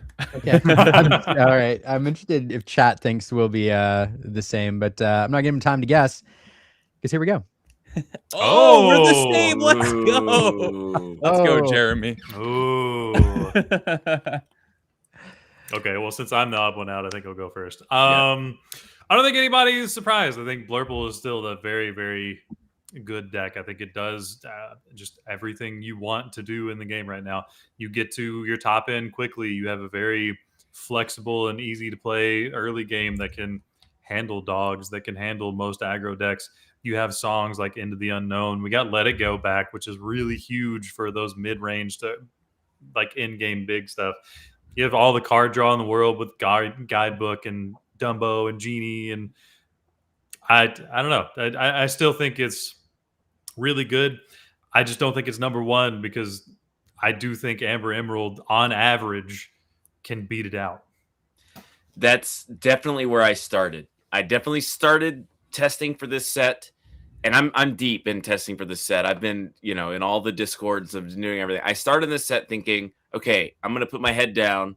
I'm going to do the discipline thing. I'm going to play Amber Emerald so that I can win a CCQ. End of story. And what can I say about Amber Emerald? This deck is powerful. You have the new Grandmother Willow. Your boards get humongous. You like maybe are playing Mulan Quest for 7 on turn 3. It's just like such a crazy deck. And so like, what does that say about Sapphire Amethyst right now? I think this deck is insane. I think Sapphire Amethyst is like it's the only deck so far where I've been playing it and testing. I'm like, this is broken. This might be a problem, right? So I'll let Fumbles take it from there. I think that's where I Logan, I want you to know I started where you started. I was like, yeah, it's Amber Emerald, and we just need to quit playing around. But this is here's where I ended up. Amber. So I Go ahead. just before Fumble, because Fumbles has so much more to say about. You can probably put it more eloquently, but I could almost see 1 and 2 being interchangeable. Yeah. Because the game where dogs takes over, I mean, as both of you know, it just takes over. There's very few things that can just beat the dogs. I don't think there's anything actually that can beat the dogs high roll. They have so much refill with Lady 5. Grandmother Willow just cracked the deck just wide open, just allowing it to do so many cheater things. I mean, you play Tramp 7 on turn 4, which is insane. But also, like, Blurple can still just beat it. And you don't really have to tech hard for it. It's natural gameplay, and you can just play out what you were normally going to do, alter what you're going to do turns 1 through 3, and like you still just have enough bodies to take them out. So for sure, could see your points.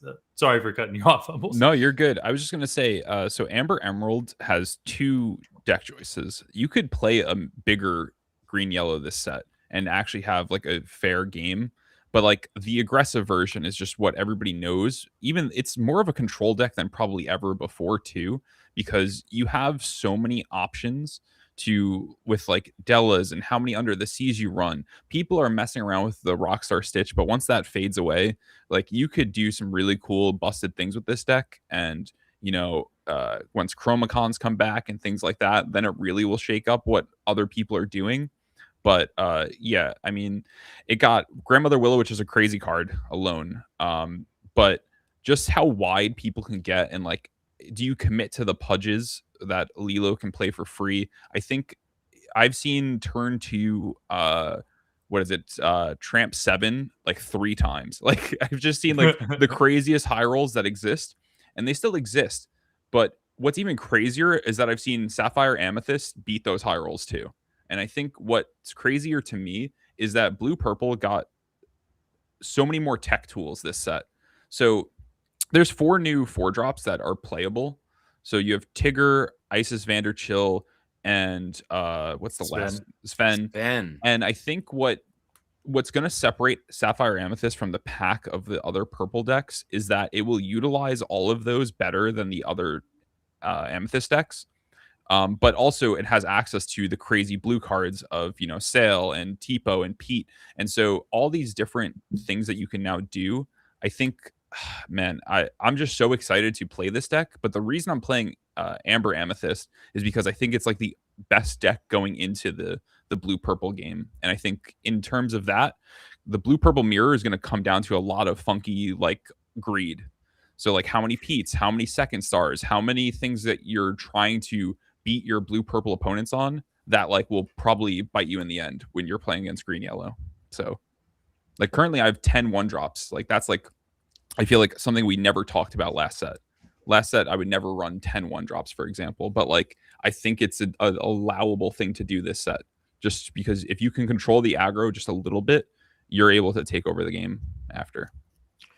Another thing that we like haven't touched on yet is that for whatever reason, this is like maybe like outside of my pay grade to understand why this is true. But what is true is the card Let It Go in Blurple right now is nuts. So messed up. Good. And then like why, right? Because we've had Let It Go before. So it's not like was crazy. It was okay. It was fine. Now it's like, oh no. Like this is really bad. So that's the reaction I'm having with I'm playing 4 Let It Goes, and I'm legitimately scratching my head like, I don't know why, but this is unbeatable. Inkable Dragonfire onto pretty much anything is just something that I think was really what that deck needed to really go to the next level. Yeah. Well, also you have to look at the format that we're in now compared to what we had before, right? Before we had things like Ruby Sapphire that had, I mean, full board wipes in Sisu. You had Be Prepared. You could put on pressure with locations.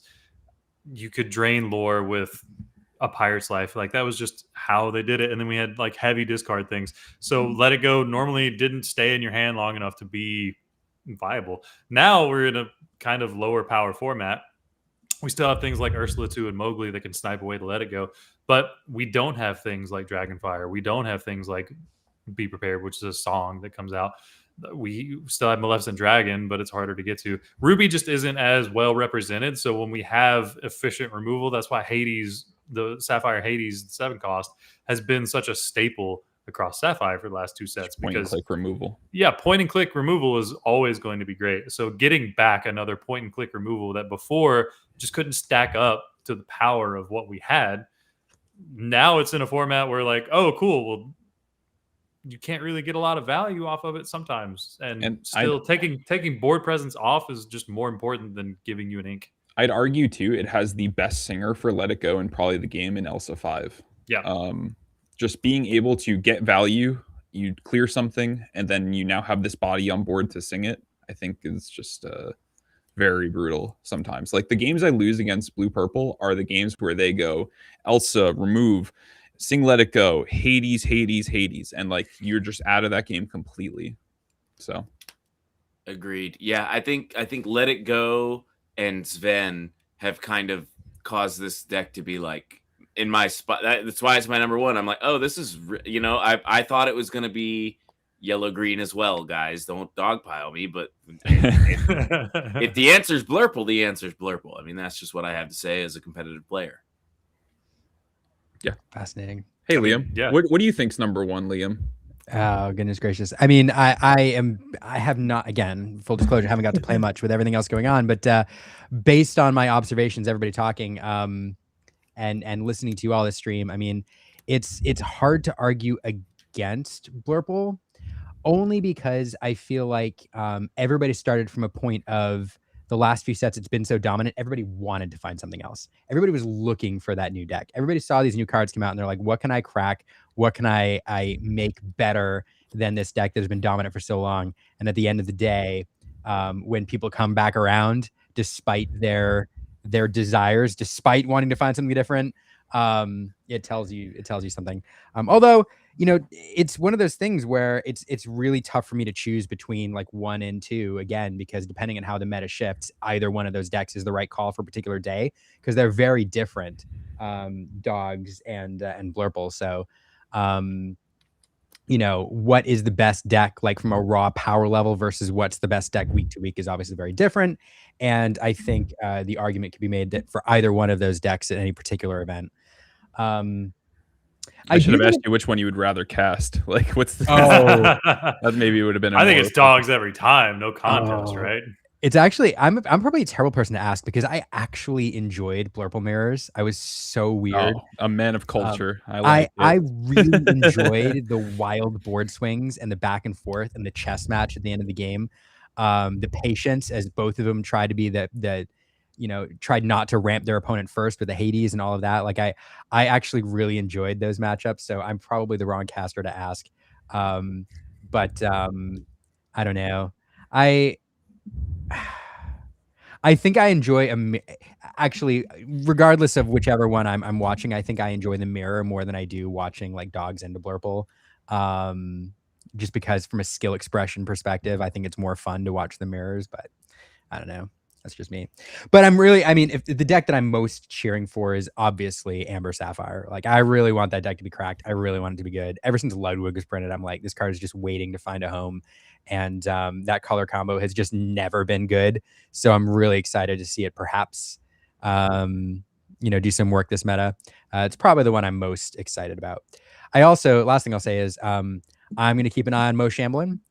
Because with all of the tools that Amber Amethyst got between Artabax and Mo, I'm willing to bet one of them is going to come up with an Amethyst Emerald list that is actually cracked and that they will pilot to a top finish. So I'm excited to watch that color combo. Yeah, I don't know. Ruby Steel's bad. That's all. I'm most excited for the new Turnabog for purple green. I feel like they got the best Maleficent dragon in the game, you know, and can't wait to see how that looks. I've seen it look good in green blue, but I mean, I haven't tried it yet in green purple. It's interesting. I just think like the new Genie and Donald are the thing that's going to crack that one.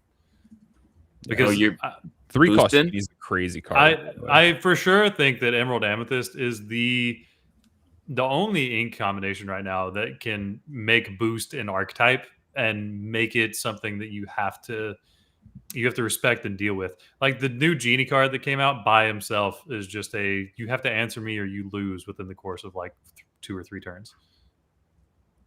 Yeah.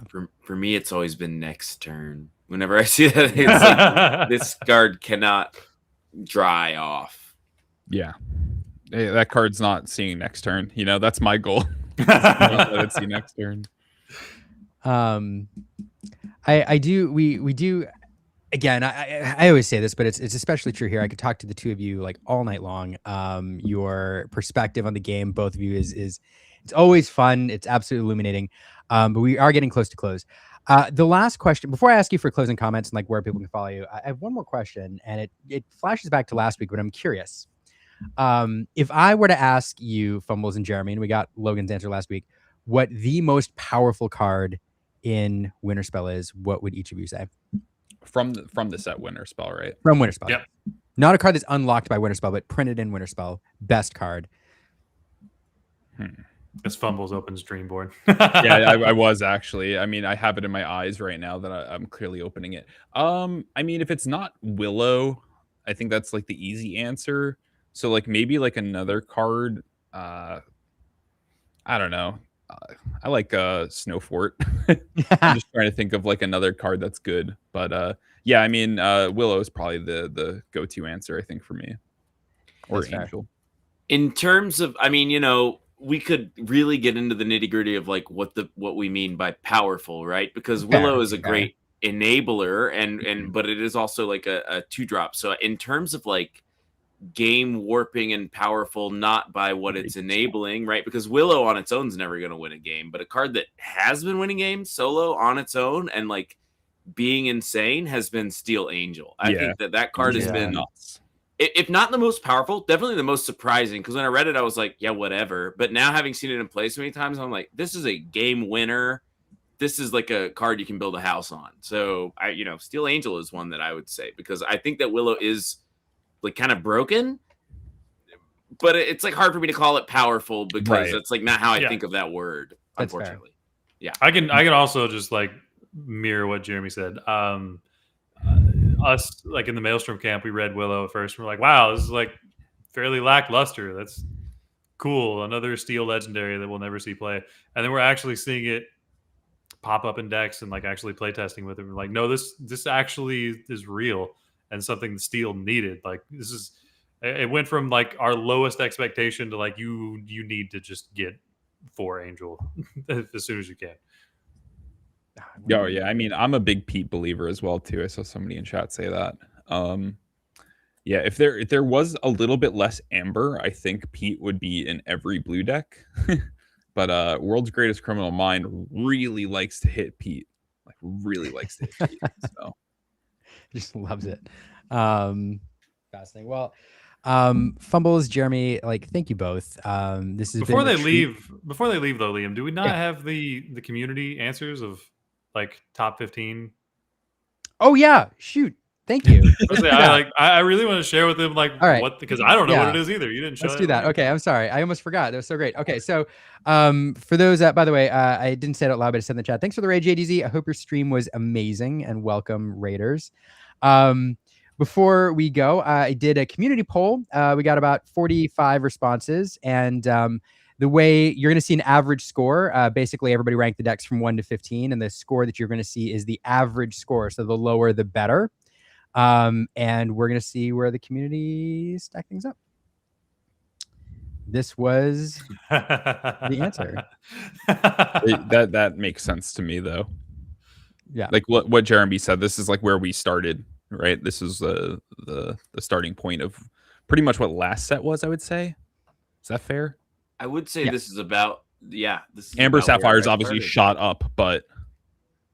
And then, Amethyst Steel was my biggest fall, but I just think if this Blurple deck is as good as it feels like it is, you just can't play Amethyst Steel. It's going to be how I'm going to feel going into every tournament. I get that the deck is like strong, but how can you stand against the monster that's Sapphire Amethyst? And they're not even beating dogs as much anymore. So it's just like, what are your good matchups as Amethyst Steel these days? I think I have a 7-1 record in the 2 DLCs that we've played in NA against Amethyst Steel, and like the only one I lost was just like that top deck Demona that just like flips the game back, right? Like, but I've played blue purple both DLCs, man, and I pray to queue into purple steel. Like I feel like I'm getting a free win almost. So yeah, I'm with you.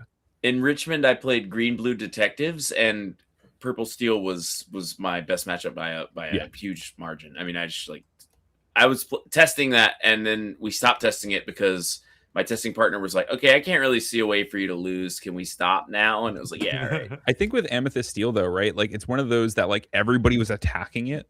Like everybody was building and like ready to beat Amethyst Steel. And like, sure, we obviously did that by default, but I think like it's one of those decks that will definitely stay around and maybe creep back up when people aren't, playing around, the Lexington or, something like that, or the Cobra, from hand. That's still a pretty crazy card. So it's wild that like we have similar tournament runs, because much like Fumbles, like I ran into Amethyst Steel across Milwaukee and Richmond, I believe 8 times, and I'm 7-1 into it. But then we look at like the final results in Richmond, Amethyst Steel won, and then in Milwaukee, Amethyst Steel won, and then in Richmond it was in top 4. So like the deck obviously still has legs, and I think the thing that is going to keep it around is that it is consistent over the course of 12 rounds in a Swiss event. You are very consistently going to get to go 1, 2, 3, 4, and sometimes your Sapphire always opponent, have Doc. Yeah, they always find Doc, and they always have Demona on the top of their deck. And sometimes your Sapphire opponent's going to miss ramp on 2, and you're just going to pop off. That deck also got a really good tool. I think it's like one of the best Tigger decks, because if Tiggering your Doc is amazing. It's a nuts thing. Yeah. I'm a big Tigger believer. For Liam, I think what's your favorite matchup to cast, Liam? I'm going to submit Amber Ruby versus Amethyst Steel. I think that'd be a fun to watch. That would be a ton of fun. Amber Ruby, period. It would be fun. Amethyst Steel, I'm a little over, but that would be a fun matchup for sure. I think you'll be surprised though with how many new cards there are in a lot of these decks. I think that's like the big thing. Like Amber Steel, I'm 5 cards off the top of my head that could be included into the deck. Amber Ruby is like something we've not really seen on the main stage since like Simba flips or Mufasa flips, right? But it's there's a lot of cool cards, right? Like Ruben is one of them, just like enabling some cool things. Bambi is playable, light. But like, there's some cool things that could happen in these decks. So that's true. That's true. And I'm here for it. I do appreciate metas where you do have variety within tiers. It is, and we've seen it in every meta. There's a deck where it pops up and there's like 3 cards that could be teched in or out. And so you're like, are they running the, Iagos, or are they not running the Iagos? Are they running TikTok, or are they not running TikTok? Mm-hmm. But where you have like such a wide variety of like 5, 6, 7, 8 cards, which can switch out at some point, you're talking like very, very different play styles. So if we're seeing a lot of that within these color combos, that's very exciting. A couple thoughts on this. Ruby, poor Ruby all the way at the bottom there. Emerald Steel though, like sinking below several Ruby decks, which is fascinating. The other takeaway for me, or interesting thing to me on this list, and I have to say here, when we do these community surveys, you are getting an interesting slice of the community. It's people that probably aren't necessarily on competitive teams, so they're not grinding hundreds of games, but it's also people who are fairly engaged. So it's not like necessarily the casual play base, but it's people who are somewhat engaged, but also aren't putting in the hours that you are. And so sometimes you see some lag. Emerald Sapphire here at number 4 still among the community. But a deck that I think all of you had dropped quite a bit. So interesting lag there. You've already commented on Amethyst Steel as well. But that's one thing that does stand out to me is still a lot of faith there among people, where I think the 3 of you had all had it drop pretty significantly. So it's a fun note and something else I'll be interested to see how it plays out. Why is Blurple not number 1, right? It's got the lowest number. Oh, because I don't know, actually. Production. No. Yeah, because production messed it up, I guess. Let me see. You said lower was best, right? I'm just wondering if like everyone else is on the same. Like, I think that after you play a couple games with the new Blurple deck, you get a feeling of like, this is the best deck in the format. That's like, and it was like not where I wanted to end up, but that's like where I end up. And so it's interesting here because I was like, oh wow, most people still like Amber Emerald more. And then I was like, wait, which of these numbers is lower? You know, so you're right. It should be first. It's the only one I messed up, but apparently I did mess that one up. So yeah, that should be number 1. As we say every week, we are professionals. We are professionals. Good catch. Thank you. No, it makes sense because I think that if you're just like going off of what you expect Amber Emerald to be number 1. So like I can see like that maybe playing a role. Yeah. So I think a fun just close out question, just because it is in the chat. If Jeremy, Logan, and Fumbles are on a trios team and we can't repeat an ink color, what 3 decks are we bringing? Oof. I'd probably let Jeremy would pick like whatever we don't play. I think Jeremy's the most flexible. Logan, we'll just have you sleeve Blurple. I don't know. So what else is there? I guess like I would play green yellow. Then I'm down to play dogs. Are you down to play? Did I end up with red steel? Red steel. You got this, man. Light the fuse. This is gonna be light the fuse. No, can't play that card. Well, you know, there's the new Angela. Maybe something with that. I like where your head's at. Ooh. The new Angela is really good with the gargoyles. So I just put like all the fat in play, and then what's the other gargoyle that like turns off the night? Angela. Is that's what I'm thinking about? Oh, I'm thinking of the red one that doesn't reduce strength. Yeah, no, that card's nuts. Card's good. Yeah, like maybe something with these new gargoyles. Otherwise, it's gonna be tough to like build the. Who's clearing a Red 4/6 steel deck. bodyguard on 4, or you know whatever Broadway is, or you know there's 5/5s on 3, right? Like your stuff gets to live, and you have a new song that you can sing if something gets banished, where you draw 2 cards, and hey, let's go. you know, we can try to make it happen. We can try to get a couple wins out of that, get a little bit of blood out of that stone. I don't think the cards I'm naming are like bad cards. No. Maybe Slushy. I mean, the problem with Slushy is that it just has like the worst. If you look at all the removal spells that Amber has, and then you look at Slushy, you go, "Oh, I get it. This is the worst card in Lorcana." Sky. Yeah.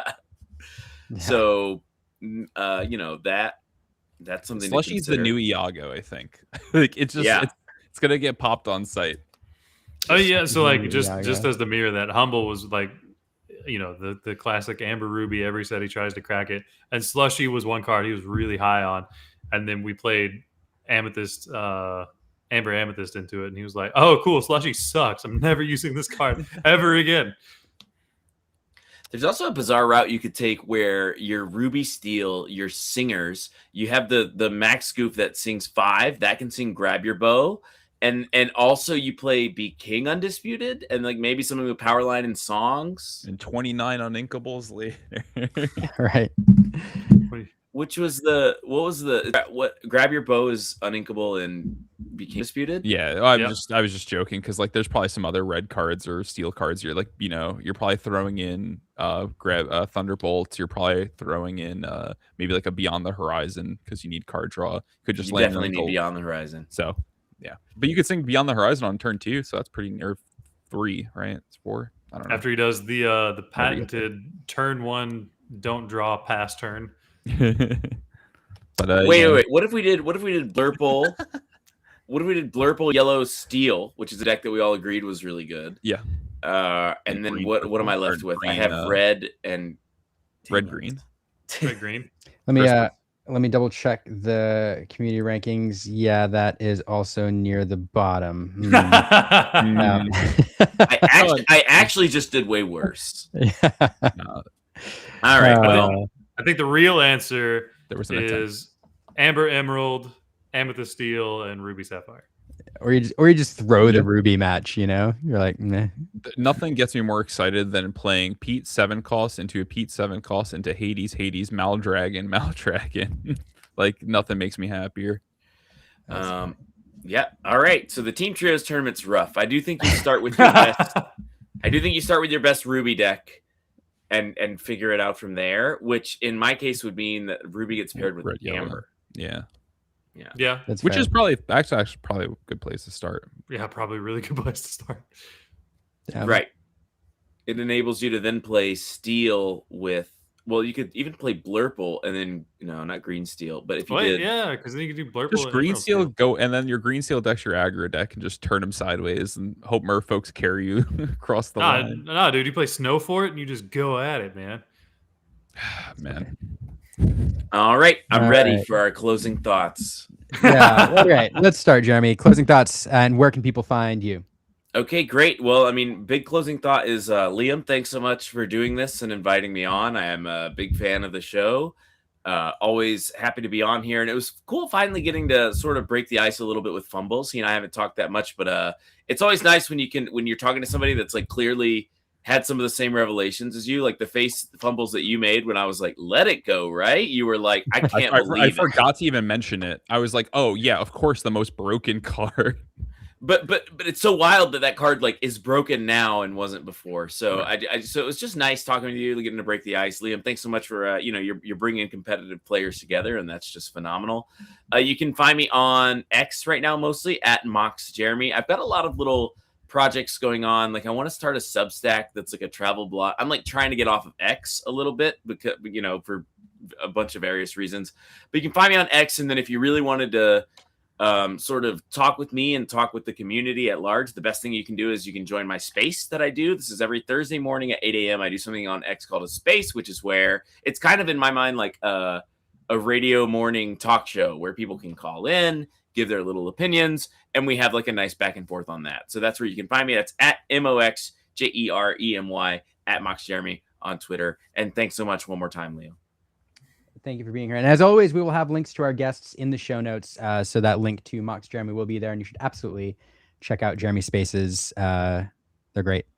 I don't get to join them as much as I want to because I'm driving to work. And yeah, but thanks again, Jeremy. And Fumbles. Liam, thank you so much for having me on. Just to echo what Jeremy said, love watching and love hearing what you guys bring on every week or every, anytime you guys are on here. I'm just ready to listen. Jeremy, it was great talking with you. Excited for the next Club Lorcana, excited for the next talk space. And thank you so much for having me. Follow me on Bumble's Lorcana on X. Pretty much just the only format I talk on because I'm in Discords playing all day. So that is true. Random thoughts here and there.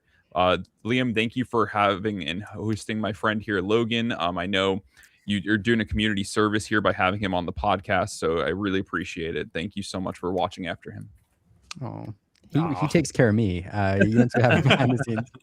No, thank you both. It's a pleasure. And as we always say, and Logan will back me up on this, anytime you want to come on, anytime you have something to talk about, hit me up, send us a note, either one of us, and you're welcome on the show anytime. Thank you both.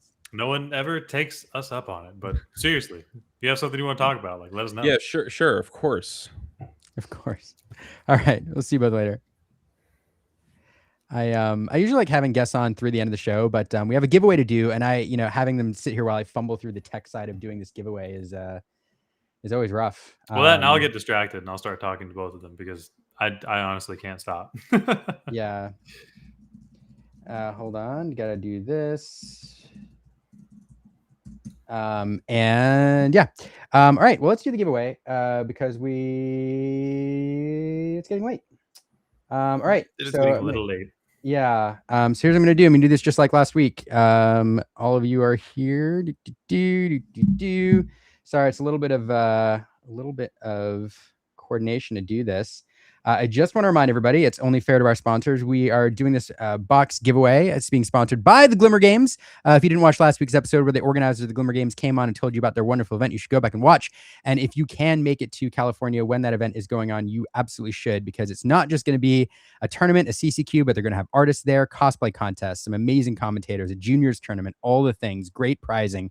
It's going to be a lot of fun. So check out the Glimmer Games. Link will be in the show notes. And thanks to them for sponsoring this giveaway.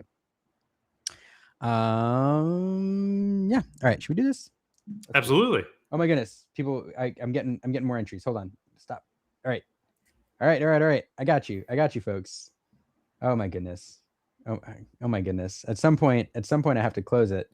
All right. So yeah. All right.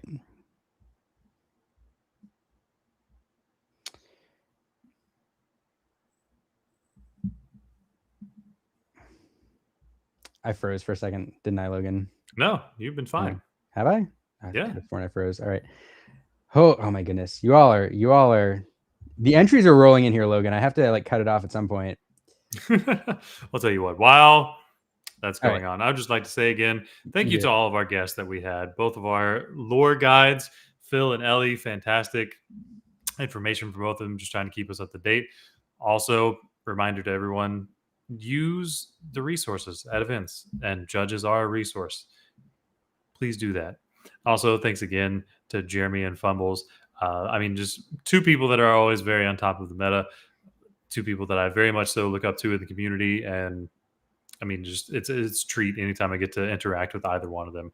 So please go follow all these people. Join the rules Discord if you have any questions for any of the upcoming rules changes or just interaction that you weren't sure about.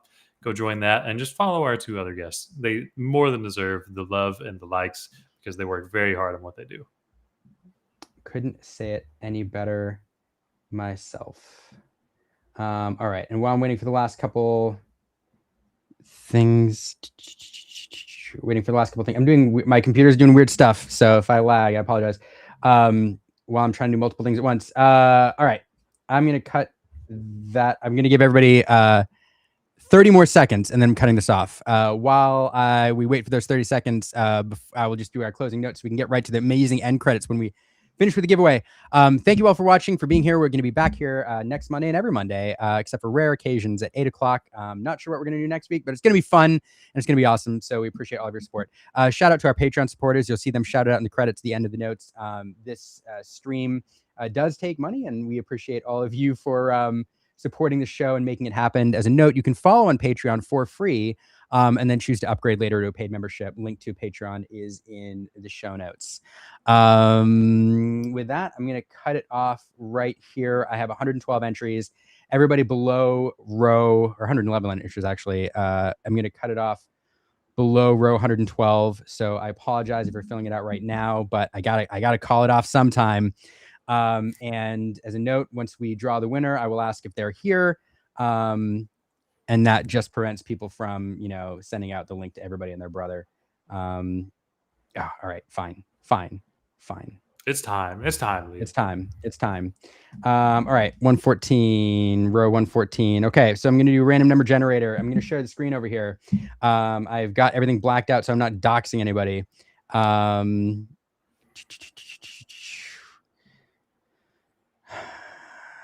Performance warning, add screen share, entire screen. All right, over here, share.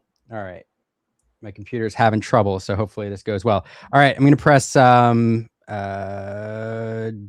times. I'm gonna random number generate this thing, and then I'm gonna show you what I got, and then we're gonna look at the row. So whatever row you are is the row that wins. All right, 1,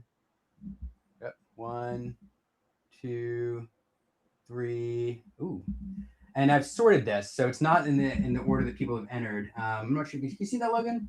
Yeah. 105? 105, yeah. Row number 105. And this has been sorted to avoid dupes. So 105 is... The Southerns. The Southerns. Joseph. Twitch. Joseph, are you here? Someone who was relatively recent in putting in their submission. I did sort this, but 2028. So the Southerns, Joseph, are you here?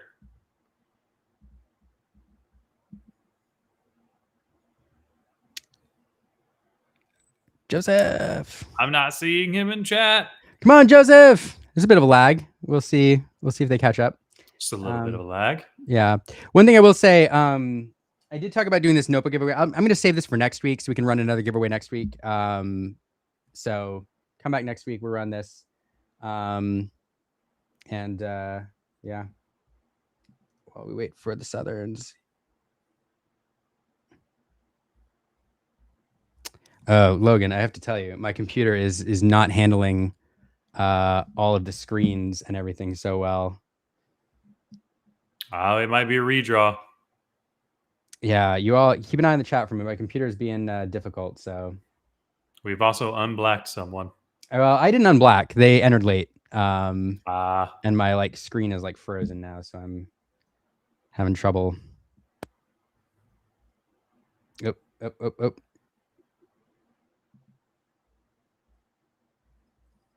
The Southerns? I am Joseph. Googly. Yeah. Okay. My computer is being difficult. So, yeah, Steven changed the screen to keep you from freaking out. Okay. So I think we're officially in redraw territory. Yep.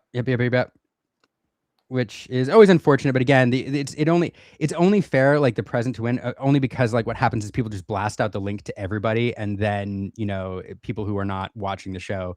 So it's only fair to our sponsors that you have to be here to see their sponsored messages to win. You know what I mean? Yes. So just the way it goes. All right, let's do this. Yep, I think it's time. I'm gonna hit it 3 more times. All right. 1, 2, 3. Ooh. So we're number 60. 60. I'm nervous about mirroring screen again because of how whacked my computer is. But scroll up here. Oh, goodness gracious. It's funny. I did the screen mirror and my computer was like, are you sure you want to do that right now? You're having a rough time. And oh,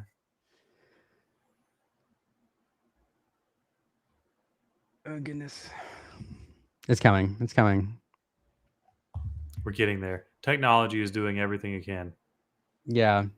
For what's going on over here, I have this screen up on my other monitor, and my computer is for some reason decided to flip out right now, and is lagging to the point I can't scroll. So as soon as it scrolls up, I'll give you who number 60 is. Oh no. Come on, computer. I know. I wonder can you send me this doc? So if I could actually use my cursor. Oh, whoa. Wait. Well. Oh, so close. This is good TV, isn't it? Right? No, it's not. But Someone yeah, said you are a Monday good for the computer too, apparently. Wow. Come on. Yeah.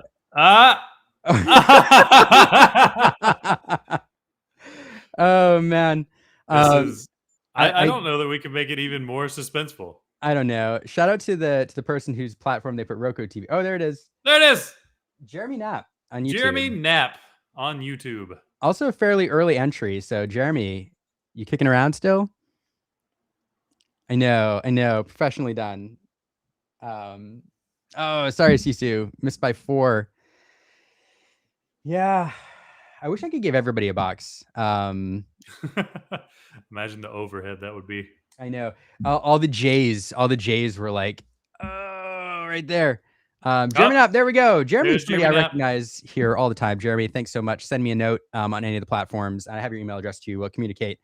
And yeah, so there we go. And it just pays to stick around too. That's the second week in a row we've had to do redraws. So yeah, it just goes to show when you wait till the end, good things happen. That is true. On top of like getting guaranteed being able to get the interview when you get there, you get to hear the cool outro. That's true. The cool outro is amazing. So thanks again everybody for watching. Thanks again to our Patreon sponsors. Thanks for all of you watching. Those of you who support the show, keep supporting, and maybe I can pay for a new computer. With that, we'll see you all next week. Thanks again. And yeah, let's kick it off.